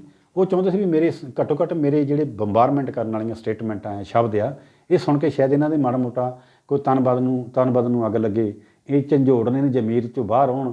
ਇਹ ਜਿਹੜੇ ਜਾਗੇ ਹੋਏ ਵੀ ਲੋਕ ਸੌਣ ਦਾ ਨਾਟਕ ਕਰਦੇ ਆ, ਇਹ ਬੜੇ ਖਤਰਨਾਕ ਹੈ। ਘੱਟੋ ਘੱਟ ਜੇ ਮੈਂ ਇਹਨਾਂ ਨੂੰ ਨੀਂਦ ਤੋਂ ਉਚਾਟ ਕਰਦਾ ਮੈਂ ਇਹਨਾਂ ਦੀ ਨੀਂਦ, ਤਾਂ ਘੱਟੋ ਘੱਟ ਨੀਂਦ 'ਚੋਂ ਬਾਹਰ ਆ ਜਾਣ ਤਾਂ ਸ਼ਾਇਦ ਮੇਰੇ ਸਮਾਜ ਦਾ ਭਲਾ ਕਰ ਸਕਦੇ ਆ, ਅਸੀਂ ਇੱਕ ਵੱਡੀ ਮੂਵਮੈਂਟ ਖੜੀ ਕਰ ਸਕਦੇ ਹਾਂ। ਪਰ ਅਫਸੋਸ ਕਿ ਪੰਜਾਬ ਦੇ ਲੋਕਾਂ ਨੇ ਜਿਨ੍ਹਾਂ ਨੂੰ ਆਰਥਿਕ ਤੌਰ 'ਤੇ ਸਪੋਰਟ ਕੀਤੀ, ਪਰ ਉਸ ਤੋਂ ਬਾਅਦ 2002 ਵਿੱਚ 13 ਮਹੀਨਿਆਂ ਵਿੱਚ ਉਸੇ ਦੁਆਬੇ ਦੇ ਲੋਕਾਂ ਨੇ ਜਾਂ ਪੂਰੇ ਪੰਜਾਬ ਦੇ ਜਿਹੜੇ ਲੋਕ ਸੀ ਉਹਨਾਂ ਨੂੰ ਐਪਰੀਸ਼ੀਏਟ ਇੰਨਾ ਨਹੀਂ ਕੀਤਾ। ਰਿਜ਼ਲਟ ਉਹਨਾਂ ਦੇ ਮਨ ਮਾਫਕ ਨਹੀਂ ਆਇਆ। ਹਾਲਾਂਕਿ ਅਸੀਂ 18.5% 'ਤੇ ਵੋਟ ਤਾਂ ਜ਼ਰੂਰ ਲੈ ਗਏ, ਪਰ ਅਸੀਂ ਜਿੱਤਣ ਦੀ ਸਥਿਤੀ ਵਿੱਚ ਨਹੀਂ ਪਹੁੰਚੇ। ਅਤੇ ਇਸ ਕਰਕੇ ਉਹ ਦੁਆਬੇ ਦੇ ਚਮਾਰਾਂ ਤੋਂ ਆਖਰ 'ਤੇ ਜਾ ਕੇ ਬੜੇ ਨਿਰਾਸ਼ ਹੋ ਗਏ ਸੀ। ਉਹਨੇ ਕਿਹਾ ਵੀ ਸੀ ਵੀ ਦੁਆਬੇ ਦੇ ਚਮਾਰਾਂ ਨੇ ਮੈਨੂੰ ਧੋਖਾ ਦਿੱਤਾ, ਯੂਪੀ ਦੇ ਲੋਕਾਂ ਨੇ ਮੈਨੂੰ ਸਿਰ 'ਤੇ ਬਿਠਾਇਆ, ਪਰ ਮੇਰੇ ਜਿੱਥੇ ਦਾ ਮੈਂ ਜੰਪਰ ਸੀ ਉੱਥੇ ਦੇ ਲੋਕਾਂ ਨੇ ਮੈਨੂੰ ਨਿਰਾਸ਼ ਕੀਤਾ। ਮਗਰੋਂ ਕਾਫੀ ਜਿਹੜੀ ਉਸ ਟਾਈਮ ਦੀ ਜਿਹੜੀ ਉਹਨਾਂ ਦੀ ਜਿਹੜੀ ਖਾਣ ਪੀਣ ਦੀ ਗੱਲ ਆ, ਜਦੋਂ 1982 ਵਿੱਚ ਉਹ ਜਾਪਾਨ ਪਹਿਲੀ ਵਾਰੀ ਮੁੱਖ ਮਹਿਮਾਨ ਦੇ ਤੌਰ 'ਤੇ ਗਏ, ਅਤੇ ਜਦੋਂ ਉਹਨਾਂ ਨੂੰ ਉੱਥੇ ਦੀ ਜਿਹੜੀ ਦੁਨੀਆ ਭਰ ਦੇ ਡੈਲੀਗੇਟ ਆਇਆ ਸੀ, ਦੁਨੀਆ ਭਰ ਦੇ ਉਸ ਸ਼ਮੂਲੀਅਤ ਕਰਨ ਆਇਆ ਸੀ, ਹੋਟਲ ਵਿੱਚ ਬੈਠੇ ਜਿਹੜੇ ਦੂਸਰੇ ਲੋਕਾਂ ਪ੍ਰਤੀਨਿਧਤਾ ਕਰਦੇ ਸੀ, ਅਤੇ ਉਹਨੇ ਜਦ ਦੇਖਿਆ ਵੀ ਇਹ ਇੱਕ ਸਧਾਰਨ ਜਿਹਾ ਬੰਦਾ, ਇਹ ਕੀ, ਉਹ ਬੜੇ ਹੈਰਾਨ ਰਹਿ ਗਏ ਵੀ ਇੱਕ ਕੈਂਚੀ ਚੱਪਲਾਂ ਪਾ ਕੇ ਬੰਦਾ ਆਇਆ। ਅਤੇ ਮਤਲਬ ਉਹਨਾਂ ਨੂੰ ਉੱਥੇ ਜਦੋਂ ਉਹਨੇ ਪੁੱਛਿਆ ਵੀ ਤੁਹਾਡੀ ਕੀ ਡਿਸ਼ ਆ, ਤੁਹਾਨੂੰ ਕੀ ਸਪੈਸ਼ਲ ਤੁਹਾਡਾ ਖਾਣਾ, ਤਾਂ ਸਾਹਿਬ ਨੇ ਕਿਹਾ ਵੀ ਮੈਂ ਭਾਰਤ ਦੇ ਜਿਸ ਖਿੱਤੇ ਵਿੱਚ ਜਾਂਦਾ, ਜਿਸ ਇਲਾਕੇ ਵਿੱਚ ਜਾਂਦਾ, ਜੋ ਇਲਾਕੇ ਹੀ ਖਾਣਾ ਹੁੰਦਾ, ਉੱਥੇ ਦੇ ਜੋ ਲੋਕ ਖਾਂਦੇ ਮੈਂ ਉਹੀ ਖਾਣਾ, ਮੇਰੀ ਸਪੈਸ਼ਲ ਕੋਈ ਡਿਸ਼ ਨਹੀਂ ਹੁੰਦੀ। ਤਾਂ ਉਹਨੇ ਕੱਚੀ ਮੱਛੀ ਲਿਆ ਕੇ ਰੱਖ ਦਿੱਤੀ। ਤਾਂ ਸਾਹਿਬ ਨੇ ਉਹ ਫਿਰ ਕਿਹਾ ਵੀ ਮੈਂ ਖਾ ਲਈ। ਅਤੇ ਉਸ ਤੋਂ ਬਾਅਦ ਜਦੋਂ 1982 ਵਿੱਚ ਉਹ ਨਾਗਾਲੈਂਡ ਵਿੱਚ ਇਲੈਕਸ਼ਨ ਆਇਆ ਵਿਧਾਨ ਸਭਾ ਦਾ, ਉੱਥੇ ਉਹਨਾਂ ਨੂੰ ਸੱਪ ਮਾਰ ਕੇ ਖਿਲਾਇਆ ਗਿਆ। ਉਸ ਤੋਂ ਬਾਅਦ 1982 ਵਿੱਚ ਹੀ ਉਹ ਅੰਡੇਮਾਨ ਨਿਕੋਬਾਰ ਦੀਪ ਸਮੂਹ ਗਏ। ਉੱਥੋਂ ਦੇ ਲੋਕਾਂ ਨੇ ਜਿਹਨੂੰ ਕਾਲੇ ਪਾਣੀ ਕਿਹਾ ਜਾਂਦਾ, ਉੱਥੇ ਜਦੋਂ ਗਏ ਤਾਂ ਉੱਥੇ ਦੇ ਲੋਕਾਂ ਨੇ ਵੀ ਪੁੱਛਿਆ ਸਾਹਿਬ ਜੀ ਤੁਹਾਡਾ ਕੀ ਖਾਣਾ, ਤਾਂ ਉਹਨੇ ਵੀ ਕਿਹਾ ਵੀ ਮੇਰਾ ਕੋਈ ਸਪੈਸ਼ਲ ਖਾਣਾ ਨਹੀਂ। ਤਾਂ ਉਹ ਕਹਿੰਦੇ ਵੀ ਜੋ ਤੁਸੀਂ ਖਾਓਗੇ ਮੈਂ ਉਹੀ ਖਾਊਂਗਾ। ਉਹ ਕਹਿੰਦੇ ਵੀ ਅਸੀਂ ਤਾਂ ਸੱਪ ਮਾਰ ਕੇ ਖਾਂਦੇ ਹਾਂ। ਤਾਂ ਸਾਹਿਬ ਕਹਿੰਦੇ ਵੀ ਕੋਈ ਗੱਲ ਨਹੀਂ, ਮੈਂ ਵੀ ਸੱਪ ਖਾ ਲੂੰਗਾ। ਅਤੇ ਪਰ ਉਹਨਾਂ ਨੇ ਸਾਹਿਬ ਦੇ ਸਾਹਮਣੇ ਜਾ ਕੇ ਇੱਧਰ ਉੱਧਰੋਂ 7 ਫੁੱਟਾ ਸੱਪ ਮਾਰਿਆ, ਅਤੇ ਜਦੋਂ ਉਹਨੂੰ ਬਣਾ ਕੇ ਸਾਹਿਬ ਦੇ ਮੂਹਰੇ ਟੋਸਟ ਕਰਕੇ ਧਰਿਆ, ਤਾਂ ਸਾਹਿਬ ਕਹਿੰਦੇ ਵੀ ਲੈ ਕੇ ਮੈਂ ਅੱਜ ਭਾਰਤ ਦੀ ਧਰਤੀ 'ਤੇ ਜਿੰਦਾ ਵਾਪਸ ਨਹੀਂ ਜਾਊਂਗਾ ਮੈਨੂੰ ਲੱਗਦਾ। ਉਹ ਕਹਿੰਦੇ ਵੀ ਮੈਂ ਇਹਨਾਂ ਸੋਚਾਂ ਵਿੱਚ ਵੀ ਮੇਰੇ ਬਜ਼ੁਰਗ ਤਾਂ ਵੱਡੇ ਵੱਡੇ ਝੋਟੇ ਮਾਰ ਕੇ ਖਾ ਜਾਂਦੇ ਸੀ, ਵੀ ਕੀ ਮੈਂ ਆਹ ਟੋਸਟ ਕੀਤਾ ਸੱਪ ਨਹੀਂ ਖਾ ਸਕਦਾ। ਅਤੇ ਉਹ ਕਹਿੰਦੇ ਵੀ ਜਦੋਂ ਮੈਂ ਇੱਕ ਬੁਰਕੀ ਖਾਧੀ, ਉਹ ਤੋਂ ਬਾਅਦ ਦੂਸਰੀ ਬੁਰਕੀ ਖਾਧੀ, ਤਾਂ ਮੈਨੂੰ ਇੰਨਾ ਟੇਸਟ ਲੱਗਾ ਮੈਂ 3 ਪਲੇਟਾਂ ਖਾ ਗਿਆ। ਮੈਂ ਕੱਲ੍ਹ ਸ਼੍ਰੀ ਰਾਮ ਬੋਲਦਾ, ਕਿਤਾਬ ਦੀ ਮਕਬੂਲੀਅਤ ਬਹੁਤ ਹੋਈ, ਲੋਕਾਂ ਨੇ ਬਹੁਤ ਪੜ੍ਹੀ। ਤੁਹਾਨੂੰ ਲੋਕਾਂ ਵੱਲੋਂ ਫੀਡਬੈਕ ਕਿਹੋ ਜਿਹੀ ਆਈ? ਕੀ ਤੁਹਾਡੇ ਮਨ ਵਿੱਚ ਇੱਕ ਖੁਸ਼ੀ ਮਹਿਸੂਸ ਕਿ ਮੇਰੀ ਕਿਤਾਬ ਇੰਨੀ ਲੋਕਾਂ ਨੇ ਪੜ੍ਹੀ, ਇੰਨੀ ਮਕਬੂਲ ਹੋਈ, ਇੰਨਾ ਲੋਕਾਂ ਵਿੱਚ ਨਾ ਹੋਇਆ, ਤੁਸੀਂ ਕਿਵੇਂ ਮਹਿਸੂਸ ਕੀਤਾ? ਸਭ ਤੋਂ ਵੱਡੀ ਗੱਲ ਮੇਹਰ ਸਾਹਿਬ ਇਹ ਹੈ ਵੀ ਇਹ ਮੈਂ ਪਿਛਲੇ 10 ਸਾਲ ਤੋਂ ਜਨਤਕ ਤੌਰ 'ਤੇ ਆਪਣੇ ਪੇਜ 'ਤੇ ਆਪਣੀਆਂ ਫੇਸਬੁੱਕ 'ਤੇ ਲਿਖ ਰਿਹਾ। ਮੇਰੀ ਜਿਹੜੀ ਵੀ ਘਟਨਾ ਕੋਈ ਆਉਣੇ ਵਾਲੀ ਹੁੰਦੀ ਆ ਕਿਤਾਬ ਵਿੱਚ, ਅਤੇ ਅਗਰ ਫਸਟ ਵੋਲੀਅਮ ਆਉਣਾ ਸੀ ਤਾਂ ਮੈਂ ਪਹਿਲਾਂ ਤੋਂ ਇੱਕ ਘਟਨਾ ਕਰਕੇ ਲੋਕਾਂ ਦੀ ਪ੍ਰਤੀਕਿਰਿਆ ਦੇਖਣ ਲਈ ਮੈਂ ਫੇਸਬੁੱਕ 'ਤੇ ਪਾਉਂਦਾ ਰਿਹਾ, ਅਤੇ ਲੋਕਾਂ ਨੇ ਬੜਾ ਐਪਰੀਸ਼ੀਏਟ ਕੀਤਾ। ਉਸ ਤੋਂ ਬਾਅਦ ਫਿਰ ਜਦੋਂ ਅਸੀਂ 2019 ਵਿੱਚ ਪਹਿਲਾ ਫਸਟ ਐਡੀਸ਼ਨ ਆਇਆ, 2020 ਵਿੱਚ ਫਸਟ ਵੋਲੀਅਮ ਦਿੱਤਾ, 2020 ਵਿੱਚ ਅਸੀਂ ਫਿਰ ਐਡੀਸ਼ਨ ਦੇਣਾ ਪਿਆ ਸਾਨੂੰ ਪਹਿਲੇ ਕਿਤਾਬ ਦਾ। ਠੀਕ ਹੈ। 2021 ਵਿੱਚ ਉਹਦਾ ਫਿਰ ਹਿੰਦੀ ਵਿੱਚ ਅਸੀਂ ਲਿਖਣਾ ਸ਼ੁਰੂ ਕੀਤਾ। ਤਾਂ ਮੇਰੇ ਵੱਡੇ ਵੀਰ ਗੁਰਿੰਦਰ ਆਜ਼ਾਦ ਨੇ ਉਹਦਾ ਹਿੰਦੀ ਵਿੱਚ ਤਰਜਮਾ ਕੀਤਾ। ਤਾਂ ਅਸੀਂ ਇੱਕ ਇੱਕ ਕਰਕੇ ਜਦੋਂ ਇਨਸੀਡੈਂਟ ਪਾਉਣੇ ਸ਼ੁਰੂ ਕੀਤੇ, ਤਾਂ ਮੇਰੇ ਨਾਲ ਤਕਰੀਬਨ ਮੈਂ ਇਹ ਕਹਿ ਸਕਦਾ ਬੜੇ ਮਾਣ ਨਾਲ ਵੀ ਪੰਜਾਬ 'ਚ ਮੈਨੂੰ ਲੋਕ ਹਜੇ ਵੀ ਘੱਟ ਬਾਈ ਫੇਸ ਵੀ ਜਾਣਦੇ, ਬਾਈ ਨੇਮ ਜਾਣਦੇ ਹੋਣਗੇ, ਪਰ ਬਾਈ ਫੇਸ ਮੈਨੂੰ ਹਜੇ ਵੀ ਘੱਟ ਜਾਣਦੇ, ਕਿਉਂਕਿ ਮੈਂ ਫਰੰਟ 'ਤੇ ਆ ਕੇ ਬਹੁਤਾ ਕੰਮ ਨਹੀਂ ਕਰਦਾ। ਮੇਰੀ ਉਹ ਬਹੁਤੀ ਸ਼ਮੂਲੀਅਤ ਕਰਨ ਦੀ ਆਦਤ ਨਹੀਂ ਵੀ ਜਿੱਥੇ ਕੋਈ ਫੰਕਸ਼ਨ ਹੈ ਮੈਂ ਜਾ ਕੇ ਸਟੇਜ ਦੇ ਮੂਹਰੇ ਬੈਠਾਂ ਜਾਂ ਮੈਂ ਸਾਹਮਣੇ ਕੁਰਸੀ 'ਤੇ ਬੈਠਾਂ, ਕਿਉਂਕਿ ਮੈਂ ਮਿਸ਼ਨ ਦਾ ਕੰਮ ਕਰਦਾ। ਮੇਰਾ ਕੰਮ ਬੋਲਣਾ ਚਾਹੀਦਾ ਵੀ ਜੇ ਮੈਂ ਪਰਦੇ ਪਿੱਛੇ ਵੀ ਕਰਦਾ ਜਾਂ ਮੈਂ ਘਰ ਬੈਠ ਕੇ ਵੀ ਕਰਦਾ ਤਾਂ ਮੇਰਾ ਕੰਮ ਲੋਕਾਂ ਵਿੱਚ ਬੋਲਦਾ। ਅਤੇ ਉਹ ਮੈਂ ਇਹ ਮੇਰੇ ਕਹਿਣ ਦਾ ਮਤਲਬ ਇਹ ਵੀ ਮੈਂ ਪੰਜਾਬ ਤੋਂ ਹਜੇ ਬੇਸ਼ੱਕ ਘੱਟ ਲੋਕ ਮੈਨੂੰ ਜਾਣਦੇ, ਪਰ ਜਿੱਥੋਂ ਰਾਜਪੁਰਾ ਸ਼ੁਰੂ ਹੋ ਜਾਂਦਾ, ਰਾਜਪੁਰ ਤੋਂ ਬਾਅਦ ਛੱਤੀਸਗੜ੍ਹ, ਮਹਾਰਾਸ਼ਟਰ, ਗੁਜਰਾਤ, ਮੁੰਬਈ, ਮੇਰੇ ਬਹੁਤ ਸਾਰੇ ਸਾਡੇ ਫੋਲੋਵਰ ਆ ਔਰ ਵੱਡੇ ਵੱਡੇ ਸਾਹਿਬ ਦੇ ਨਾਲ ਜਿਹੜੇ ਸਾਥੀ ਕੰਮ ਕਰਨ ਵਾਲੇ ਆ, ਉਹ ਮੈਨੂੰ ਐਪਰੀਸ਼ੀਏਟ ਕਰਦੇ, ਹਰ ਤਰ੍ਹਾਂ ਮੈਨੂੰ ਸਲਾਹਾਂ ਦਿੰਦੇ ਆ। ਮੈਂ ਉਹਨਾਂ ਤੋਂ ਬੜਾ ਕੁਝ ਸਿੱਖਦਾ ਅਤੇ ਉਹਨਾਂ ਤੋਂ ਸਿੱਖ ਕੇ ਹੀ ਇਹ ਜਿਹੜੀ ਕਿਤਾਬ ਆ ਲਿਟਰੇਚਰ ਲੋਕਾਂ ਤੱਕ ਪਹੁੰਚਿਆ, ਲੋਕਾਂ ਨੇ ਐਪਰੀਸ਼ੀਏਟ ਕੀਤਾ, ਆਮ ਲੋਕਾਂ ਨੇ ਵੀ, ਕਿਉਂਕਿ ਜਿਨ ਲੋਕਾਂ ਨੂੰ ਪਤਾ ਹੀ ਨਹੀਂ ਸੀ ਵੀ ਅਸਲ ਵਿੱਚ ਸਾਹਿਬ ਕਾਂਸ਼ੀ ਰਾਮ ਦੀ ਆਈਡੀਓਲੋਜੀ ਹੈ ਕੀ, ਜਾਂ ਤਾਂ ਦੱਸਣ ਦੀ ਕੋਸ਼ਿਸ਼ ਨਹੀਂ ਕੀਤੀ ਗਈ ਜਾਂ ਉਹਨਾਂ ਬਾਰੇ ਲਿਟਰੇਚਰ ਹੀ ਬਹੁਤ ਘੱਟ ਆ।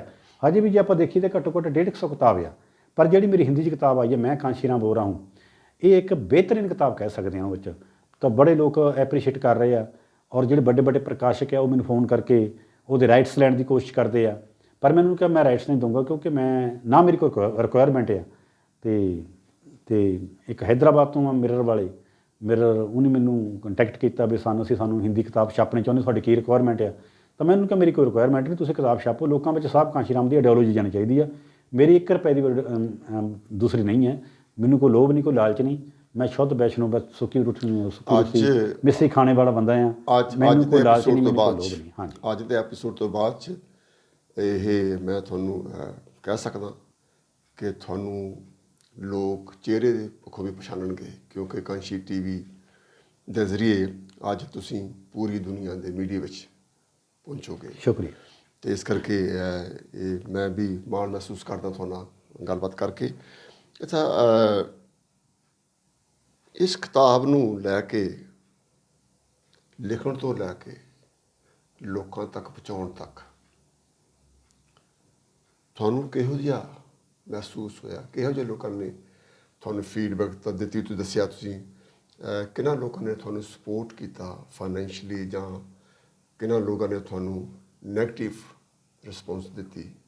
ਤੁਹਾਡਾ ਤਜਰਬਾ ਕਿਹੋ ਜਿਹਾ ਰਿਹਾ? ਕਿਉਂਕਿ ਇਸ ਗੱਲ ਤੋਂ ਹੋਰ ਜਿਹੜੇ ਬਹੁਤ ਸਾਰੇ ਲਿਖਣ ਵਾਲੇ ਲੋਕ ਆ ਉਹ ਵੀ ਸਿੱਖ ਸਕਦੇ ਆ ਵੀ ਲੋਕਾਂ 'ਚ ਅਪਰੋਚ ਕਿੱਦਾਂ ਕਰਨੀ ਆ, ਕਿਹੋ ਜਿਹਾ ਤੁਹਾਨੂੰ ਹਾਲਾਤ ਫੇਸ ਕਰਨੇ ਪੈ ਸਕਦੇ ਆ, ਕੀ ਕਹੋਗੇ? 2019 ਵਿੱਚ ਜਦੋਂ ਸਾਡੀ ਪਹਿਲਾ ਐਡੀਸ਼ਨ ਆਉਣਾ ਸੀ ਤਾਂ ਮੇਰਾ ਕਿਸੇ ਨਾਲ ਕੋਈ ਤਾਲਮੇਲ ਨਹੀਂ ਸੀ, ਨਾ ਮੇਰੀ ਕਿਸੇ ਨਾਲ ਕੋਈ ਗੱਲ ਤੈਅ ਹੋਈ ਵੀ ਕਿੱਥੋਂ ਫਾਈਨੈਂਸ਼ਲੀ ਅਸੀਂ ਸਪੋਰਟ ਲੈਣੀ ਆ। ਤਾਂ ਮੇਰੇ ਵੱਡੇ ਵੀਰ ਅਮਰ ਦਲੋਚ ਨੇ ਮੈਨੂੰ ਫੋਨ ਕਰਕੇ ਕਿਹਾ ਅਮਰੀਕਾ ਤੋਂ ਕਿ ਪੰਮੀ ਜਦੋਂ ਵੀ ਕਿਤਾਬ ਆਊਗੀ ਸਾਰਾ ਖਰਚਾ ਥੋੜ੍ਹੀ ਉਹਨਾਂ ਦੀ ਟੀਮ ਹੀ ਆ BSP ਵਰਲਡ ਵਾਈਡ ਸਪੋਰਟਰ, ਉਹ ਕਰਨਗੇ। ਅਤੇ ਸਾਡਾ ਪਹਿਲਾ ਜਿਹੜਾ ਐਡੀਸ਼ਨ ਸੀ 2000 ਕਿਤਾਬ ਦਾ ਆਇਆ ਸੀ, ਅਤੇ ਉਸ 2000 ਕਿਤਾਬ ਦਾ ਜਿਹੜਾ ਐਡੀਸ਼ਨ ਹੈ ਉਹ ਅਮਰ ਦਲੋਚ ਉਹਨਾਂ ਦੀ ਟੀਮ ਨੇ ਕੀਤਾ। ਉਸ ਤੋਂ ਬਾਅਦ 2020 ਵਿੱਚ ਉਹ ਫਿਰ ਅਸੀਂ ਆਪਣੇ ਕੋਲੋਂ ਐਡੀਸ਼ਨ ਕੀਤਾ, ਅਤੇ ਉਸ ਤੋਂ ਬਾਅਦ 2021 ਵਿੱਚ ਇਹਦਾ ਹਿੰਦੀ ਵੋਲੀਅਮ ਆਇਆ 500 ਪੇਜ ਦਾ, ਮੈਂ ਕਾਂਸ਼ੀ ਰਾਮ ਬੋਲ ਰਹਾ ਹੂੰ।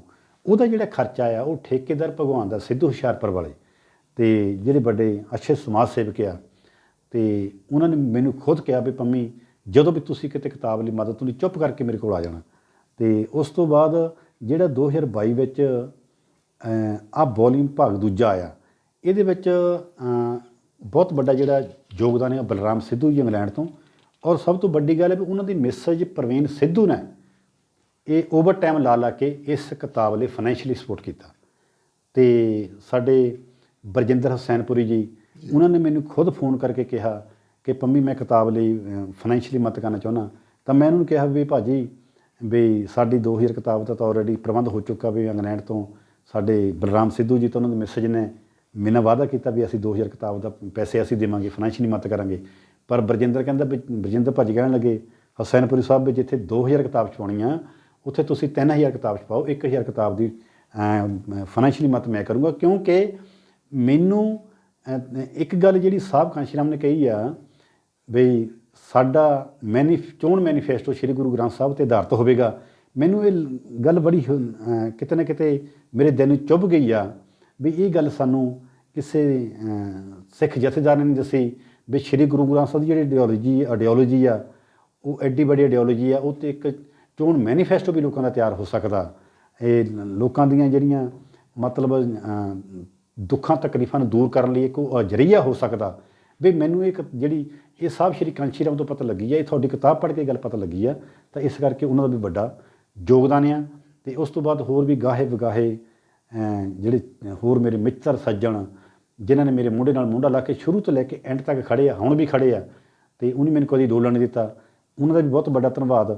ਪਰ ਸਭ ਤੋਂ ਵੱਡੀ ਗੱਲ ਹੈ ਵੀ ਆਮ ਲੋਕਾਂ ਨੇ ਇਹਨੂੰ ਇੰਨਾ ਬੜਾ ਸੀਰੀਅਸਲੀ ਲਿਆ ਵੀ ਉਹ ਮਤਲਬ ਫੋਨ ਕਰਕੇ ਪੁੱਛਦੇ, ਭਾਜੀ ਇੱਕ ਪੋਸਟਾਂ ਛੇਤੀ ਛੇਤੀ ਪਾ ਦਿਆ ਕਰੋ। ਹਿੰਦੀ ਵਾਲੇ ਵੀ ਕਈ ਵਾਰੀ ਮੇਰੀ ਪੰਜਾਬੀ 'ਚ ਪੋਸਟ ਹੁੰਦੀ ਹੈ ਤਾਂ ਮੈਨੂੰ ਮਰਾਠੀ ਤੋਂ ਫੋਨ ਆ ਜਾਂਦਾ, ਅਤੇ ਉਹ ਕਹਿੰਦੇ ਭਾਜੀ ਪੋਸਟ ਬਹੁਤ ਵਧੀਆ ਲਿਖੀ ਆ, ਤਾਂ ਮੈਂ ਉਹਨੂੰ ਕਹਿੰਦਾ ਵੀ ਮੈਂ ਤਾਂ ਪੰਜਾਬੀ 'ਚ ਲਿਖੀ ਹੈ, ਤੁਸੀਂ ਕਿੱਦਾਂ ਪੜ੍ਹ ਲਈ? ਉਹ ਕਹਿੰਦੇ ਭਾਜੀ ਅਸੀਂ ਮਰਾਠੀ 'ਚ ਇਹਨੂੰ ਹਿੰਦੀ ਜਾਂ ਅੰਗਰੇਜ਼ੀ ਵਿੱਚ ਅਸੀਂ ਕਨਵਰਟ ਕਰ ਲਈ ਆ। ਮਤਲਬ ਉਹ ਇੰਨਾ ਫਾਇਦਾ ਹੋ ਰਿਹਾ ਲੋਕਾਂ ਵਿੱਚ, ਉਹ ਸਾਹਿਬ ਕਾਂਸ਼ੀ ਰਾਮ ਦੀ ਇੱਕ ਆਈਡੀਓਲੋਜੀ ਜਾ ਰਹੀ ਆ।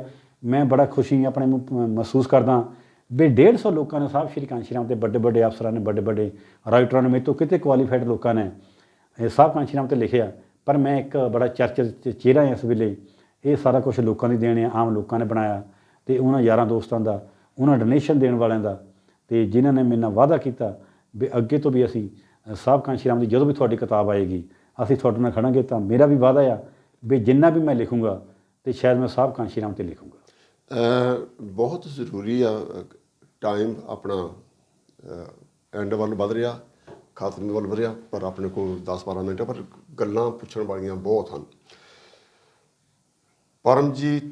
ਪੰਮੀ ਲਾਲੋ ਮਜਾਰੇ ਨਾਲ ਇੰਟਰਵਿਊ ਕਰਨ ਲਈ ਮੇਰੇ ਛੋਟੇ ਵੀਰ ਹਰਜੀਤ ਮਹੇਰ ਨੇ ਮੈਨੂੰ ਕੋਈ 4 ਸਾਲ ਪਹਿਲਾਂ ਕਿਹਾ ਸੀ ਵੀ ਸਾਡੇ ਵੀਰ ਜੀ ਲਿਖਦੇ ਨੇ। ਉਦੋਂ ਮੈਂ ਕਿਤਾਬ ਪੜ੍ਹੀ ਨਹੀਂ ਸੀ, ਅਤੇ ਫਿਰ ਕਿਉਂਕਿ ਉਹਨਾਂ ਨਾਲ ਮੇਰੇ ਛੋਟੇ ਵੀਰ ਆ, ਮੇਰੇ ਪਿੰਡ ਦੇ ਆ, ਉਹਨਾਂ ਨਾਲ ਮੇਰੀ ਗੱਲਬਾਤ ਹੁੰਦੀ ਰਹਿੰਦੀ ਆ। ਜਦੋਂ ਵੀ ਕਿਤੇ ਉਹ ਮੈਨੂੰ ਗੱਲ ਕਰਦੇ ਉਹ ਹਮੇਸ਼ਾ ਪੰਮੀ ਜੀ ਦਾ ਜ਼ਿਕਰ ਕਰਦੇ ਆ ਵੀ ਉਹਨਾਂ ਨੂੰ ਤੁਸੀਂ ਜ਼ਰੂਰ ਪ੍ਰਮੋਟ ਕਰੋ, ਉਹਨਾਂ ਨਾਲ ਗੱਲਬਾਤ ਜ਼ਰੂਰ ਕਰੋ। ਅਤੇ ਅੱਜ ਇਹ ਸੁਭਾਗ ਪ੍ਰਾਪਤ ਹੋਇਆ ਨਾ, ਆਪਾਂ ਗੱਲ ਕਰ ਰਹੇ ਹਾਂ।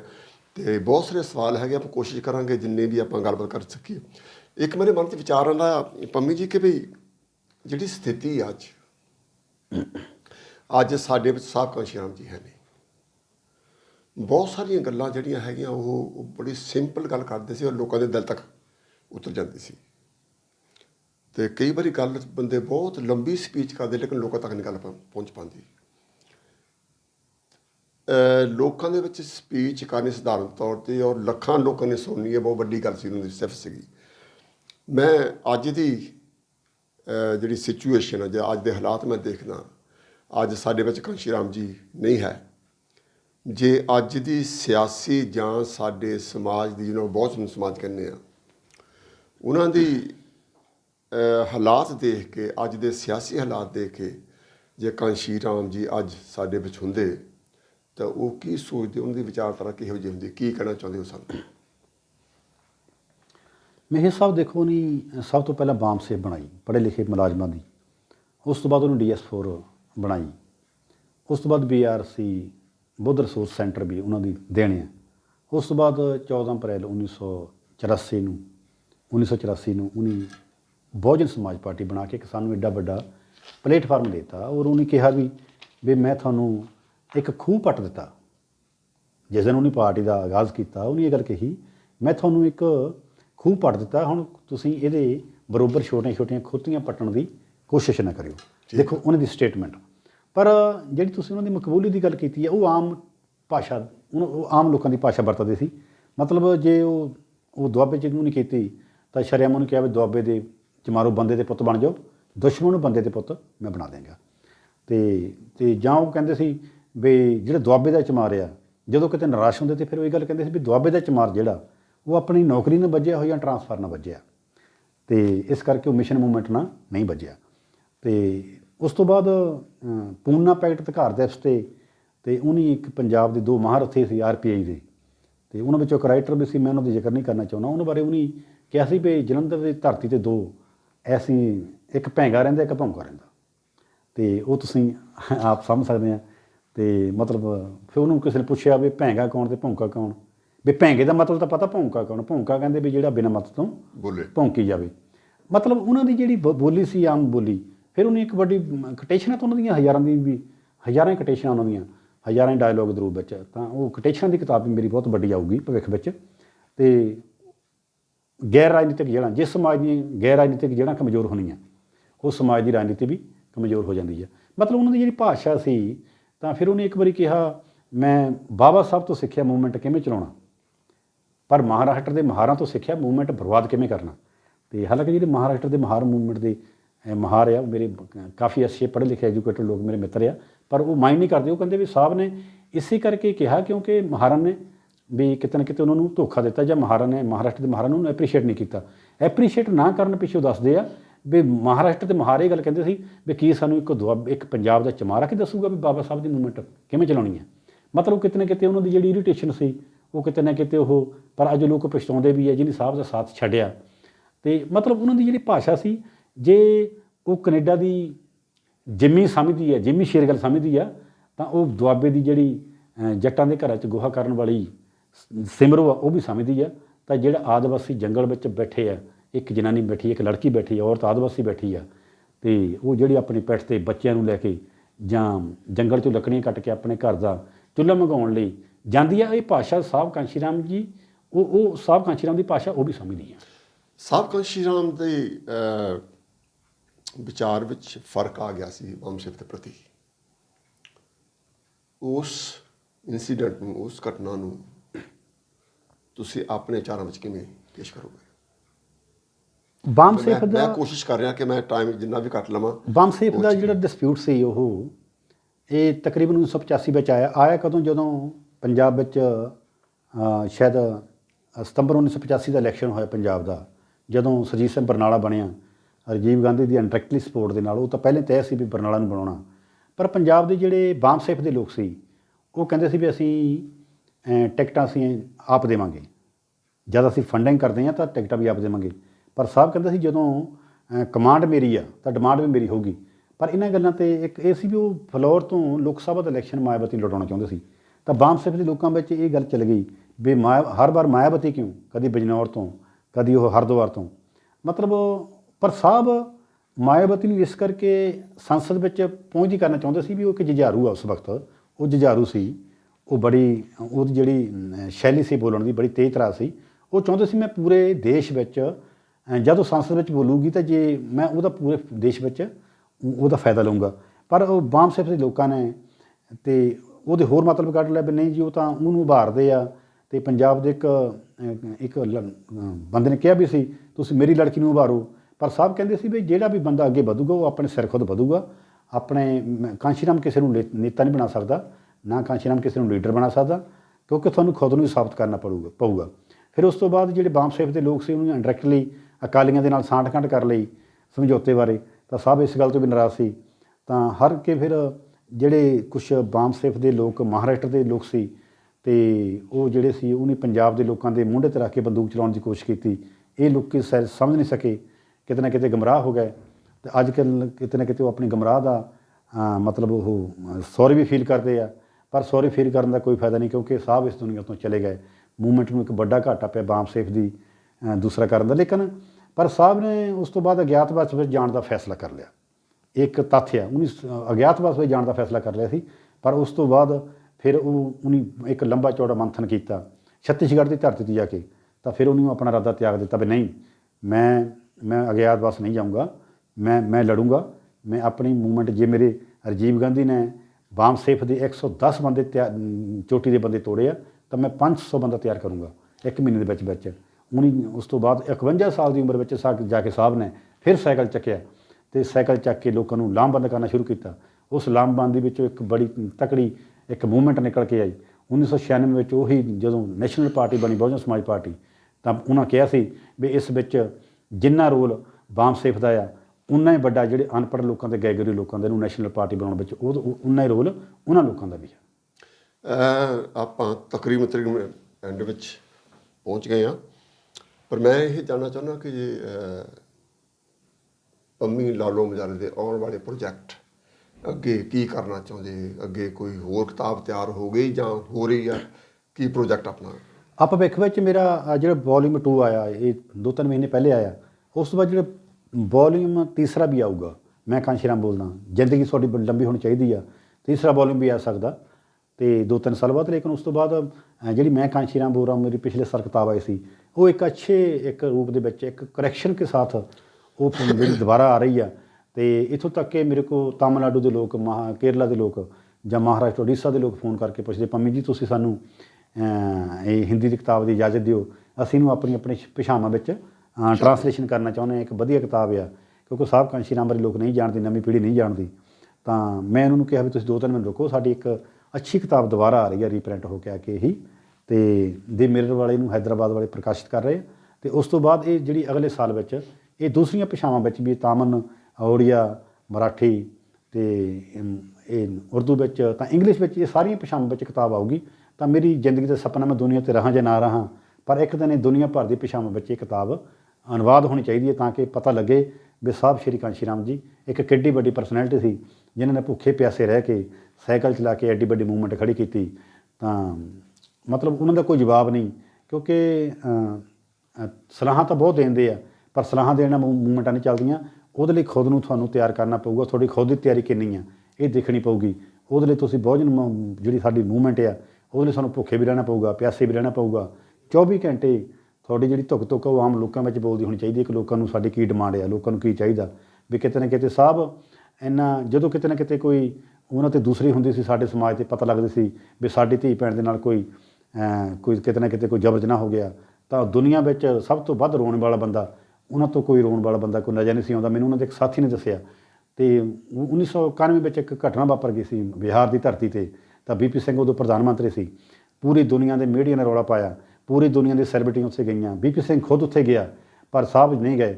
ਜਦੋਂ ਇੱਕ ਪੱਤਰਕਾਰ ਨੇ ਪੁੱਛਿਆ ਵੀ ਸਾਹਿਬ ਜੀ ਤੁਸੀਂ ਜਿਸ ਪਾਰਟੀ ਨੂੰ ਰੀਪ੍ਰਜੈਂਟ ਕਰਦੇ ਹੋ, ਉਹ ਤਾਂ ਪਾਰਟੀ ਹੈਗੀ ਦਲਿਤਾਂ ਦੱਬੇ ਕੁਚਲੇ ਲੋਕਾਂ ਦੀ ਆ, ਬਿਹਾਰ ਦੀ ਧਰਤੀ 'ਤੇ ਇੱਕ ਤੁਹਾਡੇ ਸਮਾਜ ਦੀ ਲੜਕੀ ਨਾਲ ਜਬਰ ਜਨਾਹ ਹੋ ਗਿਆ, ਪਰ ਤੁਸੀਂ ਕਿਉਂ ਨਹੀਂ ਗਏ? ਸਾਹਿਬ ਨੇ ਕਿਹਾ ਮੇਰਾ ਪ੍ਰੋਗਰਾਮ ਪਹਿਲਾਂ ਤੋਂ ਤੈਅ ਹੁੰਦੇ ਆ 6-6 ਮਹੀਨੇ, ਇਸ ਕਰਕੇ ਮੈਂ ਉੱਥੇ ਨਹੀਂ ਜਾ ਸਕਿਆ। ਤਾਂ ਪੱਤਰਕਾਰ ਕਹਿੰਦਾ ਵੀ ਕਮਾਲ ਦੀ ਗੱਲ ਆ, ਇਹ ਬੇਸ਼ੱਕ ਕੁਛ ਵੀ ਹੋ ਗਿਆ, ਤੁਹਾਡੇ 6 ਮਹੀਨੇ ਸਾਨੂੰ ਪ੍ਰੋਗਰਾਮ ਰੱਦ ਕਰਕੇ ਉੱਥੇ ਜਾਣਾ ਚਾਹੀਦਾ ਸੀ, ਕਿਉਂਕਿ ਤੁਹਾਡੇ ਸਮਾਜ ਦੀ ਲੜਕੀ ਨਾਲ, ਬੇਟੀ ਨਾਲ ਜਬਰ ਜਨਾਹ ਹੋਇਆ। ਸਾਹਿਬ ਕਹਿੰਦੇ ਮੈਂ ਇਸੇ ਕੋਸ਼ਿਸ਼ ਵਿੱਚ ਤਾਂ ਲੱਗਾ ਹੋਇਆ ਕਿ ਮੇਰੇ ਸਮਾਜ ਦੀ ਕੀ, ਕਿਸੇ ਵੀ ਸਮਾਜ ਦੀ ਧੀ ਭੈਣ ਦੇ ਨਾਲ ਕੋਈ ਦਰਿੰਦਗੀ ਨਾ ਹੋਵੇ, ਕੋਈ ਜਬਰ ਜਨਾਹ ਨਾ ਹੋਵੇ। ਇੱਕ ਹੋਰ ਕਾਂਸ਼ੀ ਰਾਮ ਦੀ ਜ਼ਰੂਰਤ ਆ, ਕਿਉਂਕਿ ਜਿਹੜਾ ਇਨਸਾਨ ਇੱਕ ਵਾਰ ਦੁਨੀਆ 'ਤੇ ਚਲੇ ਜਾਂਦਾ ਉਹ ਨਹੀਂ ਆਉਂਦਾ। ਉਹਨਾਂ ਦੀ ਆਈਡੀਓਲੋਜੀ ਰਹਿੰਦੀ ਆ, ਪਰ ਉਹਨਾਂ ਦੀ ਜਿਹੜੀ ਆਈਡੀਓਲੋਜੀ ਆ, ਜਿਹਨੇ ਅਸੀਂ ਲਿਖ ਰਹੇ ਹਾਂ, ਮਾੜਾ ਮੋਟੇ ਕੋਈ ਉਹਨਾਂ ਨੂੰ ਸ਼ਬਦਾਂ ਵਿੱਚ ਕਲਮਬੰਦ ਕਰ ਰਹੇ ਹਾਂ, ਅਤੇ ਇਹ ਕਿਤੇ ਨਾ ਕਿਤੇ ਇਹੀ ਇੱਕ ਦਿਨ ਇਤਿਹਾਸ ਬਣ ਜਾਊਗਾ, ਇਹੀ ਉਹਨਾਂ ਦੀ ਆਈਡੀਓਲੋਜੀ ਬਣ ਜਾਊਗੀ। ਅਤੇ ਸਾਡੀ ਕੋਸ਼ਿਸ਼ ਹੋਣੀ ਚਾਹੀਦੀ ਵੀ ਵੱਧ ਤੋਂ ਵੱਧ ਜਿਹੜੇ ਸਾਡੇ ਸਮਾਜ ਦੇ ਰਾਈਟਰ ਆ, ਉਹਨਾਂ ਨੂੰ ਵੱਧ ਤੋਂ ਵੱਧ ਸਾਹਿਬ 'ਤੇ ਰਿਸਰਚ ਕਰਕੇ ਲਿਖਣਾ ਚਾਹੀਦਾ, ਕਿਉਂਕਿ ਸਾਹਿਬ ਨੇ ਸਾਡੀ ਮੂਵਮੈਂਟ ਨੂੰ, ਸਾਡੇ ਸਮਾਜ ਨੂੰ 42 ਸਾਲ ਦਿੱਤੇ ਆ। ਉਹਨੇ ਨੌਕਰੀ ਦਾ ਤਿਆਗ ਦਿੱਤਾ, ਉਹਨੇ ਆਪਣੇ ਘਰ ਦੇ ਛੱਡ ਦਿੱਤੇ। ਜਿਸ ਦਿਨ ਉਹਨਾਂ ਦੇ ਬਾਪੂ ਦਾ ਸੰਸਕਾਰ ਹੋਇਆ, ਉਸ ਦਿਨ ਉਹ ਜਲੰਧਰ 1982 ਵਿੱਚ ਪੂਰਨ ਅਧਿਕਾਰ ਦਿਵਸ ਰੈਲੀ ਵਿੱਚ ਸੀ। ਜਲੰਧਰ ਹੋਣ ਦੇ ਬਾਵਜੂਦ ਵੀ ਉਹ ਸਾਹਿਬ ਨੂੰ ਨਹੀਂ ਸੰਸਕਾਰ 'ਤੇ ਨਹੀਂ ਗਏ। ਪਰ ਉਸ ਤੋਂ ਬਾਅਦ ਉਹਨਾਂ ਦੀ ਮਾਤਾ ਨੇ ਕਿਹਾ ਗਿਆਨੀ ਜੀ ਨੂੰ, ਭਰਤਗੜ੍ਹ ਵਾਲੇ ਨੂੰ, ਵੀ ਤੂੰ ਜਾ ਕੇ ਸਾਹਿਬ ਨੂੰ ਕਹਿ ਵੀ ਘੱਟੋ ਘੱਟ ਉਹ ਭੋਗ 'ਤੇ ਤਾਉਣ। ਪਰ ਸਾਹਿਬ ਨੇ ਕਿਹਾ, ਆਪਣੀ ਸ਼ਰਤ ਰੱਖ ਦਿੱਤੀ ਵੀ ਜੇ ਮੈਨੂੰ ਰੋਪੜ ਦੀ ਬਾਮ ਸੇਫ ਇਨਵਾਈਟ ਕਰੂਗੇ ਮੈਂ ਤਾਂ ਆਊਂਗਾ। ਦੂਸਰਾ ਮੈਂ ਤਾਂ ਆਊਂਗਾ ਜੇ ਪਿੰਡ ਦਾ ਜਿਹੜਾ ਫੰਕਸ਼ਨ ਆ ਉਹ ਲੈਨੋਂ ਪਿੰਡ ਦੇ ਵਸੀਮੇ ਤੋਂ ਬਾਹਰ ਰੱਖਿਆ ਜਾਵੇ। ਔਰ ਸਾਹਿਬ ਆਏ, ਉਹਨਾਂ ਨੇ ਆਪਣੀ ਸ਼ਰਤਾਂ ਮਨਾਈਆਂ, ਪਿੰਡੋਂ ਬਾਹਰ ਵਸੀਮੇ ਦੇ ਬਾਹਰ ਹੀ ਉਹ ਸਰਦਾਰ ਹਰੀ ਸਿੰਘ ਦਾ ਜਿਹੜਾ ਭੋਗ ਸੀ ਰੱਖਿਆ ਗਿਆ, ਉੱਥੇ ਸਾਹਿਬ ਆਏ, ਅੱਧਾ ਘੰਟਾ ਬੋਲੇ, ਉਸ ਤੋਂ ਬਾਅਦ ਆਪਣੀ ਅਗਲੀ ਮੰਜ਼ਿਲ 'ਤੇ ਨਿਕਲ ਗਏ। ਬਹੁਤ ਜਿੰਨਾ ਵੀ ਸੰਖੇਪ ਕਰ ਸਕਦੇ ਹਾਂ, ਅੱਜ ਦੇ ਦੌਰ ਵਿੱਚ ਤੁਹਾਡੇ ਵੱਲੋਂ ਆਪਣੇ ਸਮਾਜ ਨੂੰ, ਜਿਹੜਾ ਬਹੁਜਨ ਸਮਾਜ ਆ, ਕੀ ਸੰਦੇਸ਼ ਹੋਵੇਗਾ? ਕਿਉਂਕਿ ਤੁਸੀਂ ਪੜ੍ਹੇ ਲਿਖੇ ਹੋ, ਕਿਉਂਕਿ ਰਾਈਟਰ ਜਿਹੜਾ ਹੈਗਾ ਆਮ ਲੋਕਾਂ ਤੋਂ ਥੋੜ੍ਹਾ ਜਿਹਾ ਉੱਪਰ ਹੁੰਦਾ ਹੈ। ਤੁਸੀਂ ਕੀ ਸਾਡੇ ਲੋਕਾਂ ਨੂੰ ਕੀ ਅੱਜ ਦੇ ਦੌਰ ਵਿੱਚ ਕੀ ਕਰਨ ਦੀ ਲੋੜ ਹੈ? ਦੇਖੋ, ਮੈਂ ਤਾਂ ਬਸ ਕੋਈ ਬੁੱਧੀਜੀਵੀ ਨਹੀਂ ਹੈਗਾ, ਮੈਂ ਇੱਕ ਛੋਟਾ ਜਿਹਾ ਰਾਈਟਰ ਹਾਂ, ਛੋਟੇ ਜਿਹੇ ਪਿੰਡ 'ਚ ਰਹਿਣਾ, ਪਛੜਿਆ ਜਿਹਾ ਪਿੰਡ ਹੈ। ਮੈਂ ਤੁਹਾਨੂੰ ਪਹਿਲਾਂ ਦੱਸਿਆ ਵੀ ਜਿੱਥੇ ਨਾ ਕੋਈ ਗੱਡੀ ਜਾਂਦੀ ਨਾ ਬੱਸ ਜਾਂਦੀ ਆ, ਸਾਡੇ ਪਾਸ ਕੋਈ ਇੰਨੇ ਸਾਧਨ ਵੀ ਹੈ ਨਹੀਂ। ਪਰ ਮੇਰੇ ਕਹਿਣ ਦਾ ਮਤਲਬ ਜਿੰਨੇ ਕੁ ਸਾਡੇ ਕੋਲ ਸਾਧਨ ਹੈ, ਉਨੇ ਕੁ ਸਾਧਨਾਂ ਨਾਲ ਸਾਨੂੰ ਆਈਡੀਓਲੋਜੀ 'ਤੇ ਕੰਮ ਕਰਨਾ ਚਾਹੀਦਾ। ਸਾਹਿਬ ਕਾਂਸ਼ੀ ਰਾਮ ਦੀ ਜਿਹੜੀ ਮੂਵਮੈਂਟ ਹੈ ਉਹਨੂੰ ਘਰ ਘਰ ਲੈ ਜਾਣਾ ਚਾਹੀਦਾ, ਅਤੇ ਹਾਰ ਨਹੀਂ ਮੰਨਣੀ ਚਾਹੀਦੀ ਵੀ ਸਾਡੇ ਅੱਜ ਕੋਈ ਕਿਸੇ ਸਰਕਾਰ ਨਹੀਂ ਹੈਗੀ, ਕਿਉਂਕਿ ਸਰਕਾਰਾਂ ਨਾਲ ਕਿਤੇ ਸਮਾਜ ਨਹੀਂ ਚੱਲਦਾ ਹੈਗਾ। ਪਰ ਘੱਟੋ ਘੱਟ ਉਹੀ ਜਿਹੜੀ ਗੱਲ ਆ ਵੀ ਕਿਤੇ ਨਾ ਕਿਤੇ ਜਿਹੜੀਆਂ ਜੇ ਸਮਾਜ ਦੀਆਂ ਗੈਰ-ਰਾਜਨੀਤਿਕ ਜੜ੍ਹਾਂ ਕਮਜ਼ੋਰ ਹੋ ਜਾਂਦੀਆਂ, ਉਹ ਸਮਾਜ ਜਿਹੜਾ ਕਿਤੇ ਨਾ ਕਿਤੇ ਹਾਸ਼ੀਏ 'ਤੇ ਚਲਾ ਜਾਂਦਾ। ਸਿਰਫ ਕਿਤੇ ਨਾ ਕਿਤੇ ਮੈਨੂੰ ਲੱਗਦਾ ਵੀ ਸ਼ਾਇਦ ਇਹੀ ਆ, ਇਹਨਾਂ ਚੀਜ਼ਾਂ ਵੱਲ ਸਾਡੀ ਸਮੁੱਚੀ ਲੀਡਰਸ਼ਿਪ ਨੂੰ ਧਿਆਨ ਦੇਣਾ ਪਊਗਾ। ਲੋਕਾਂ ਨੂੰ ਵੀ ਚਾਹੀਦਾ ਉਹ ਸਬਰ ਰੱਖਣ, ਸੰਤੋਖ ਰੱਖਣ, ਜਿੰਨਾ ਵੀ ਯੋਗਦਾਨ ਬਣਦਾ ਵੱਧ ਤੋਂ ਵੱਧ ਸੰਗਠਨ ਨਾਲ ਬਣਾਉਣ।